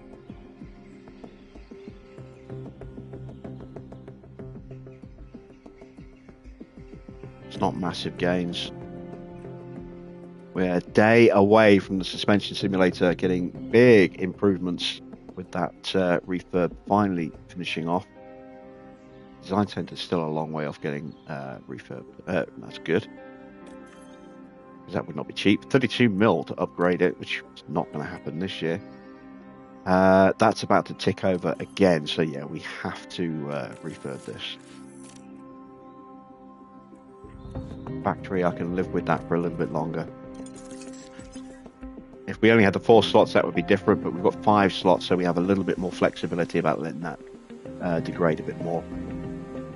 That leaves us 4.2 mil, plus the money from Spa to get some development going.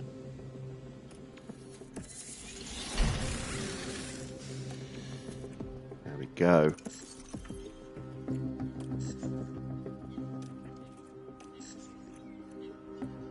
Oh, it's so nice to see that back where it's supposed to be. Meant that we were getting horrendous numbers.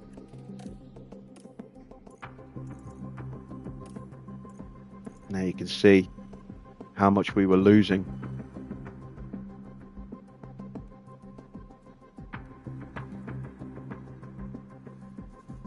It's a lot of downforce drag, and we were losing in drag reduction. A lot. So now, hopefully, a new part will actually get a significant upgrade. Hospitality area is refurbed.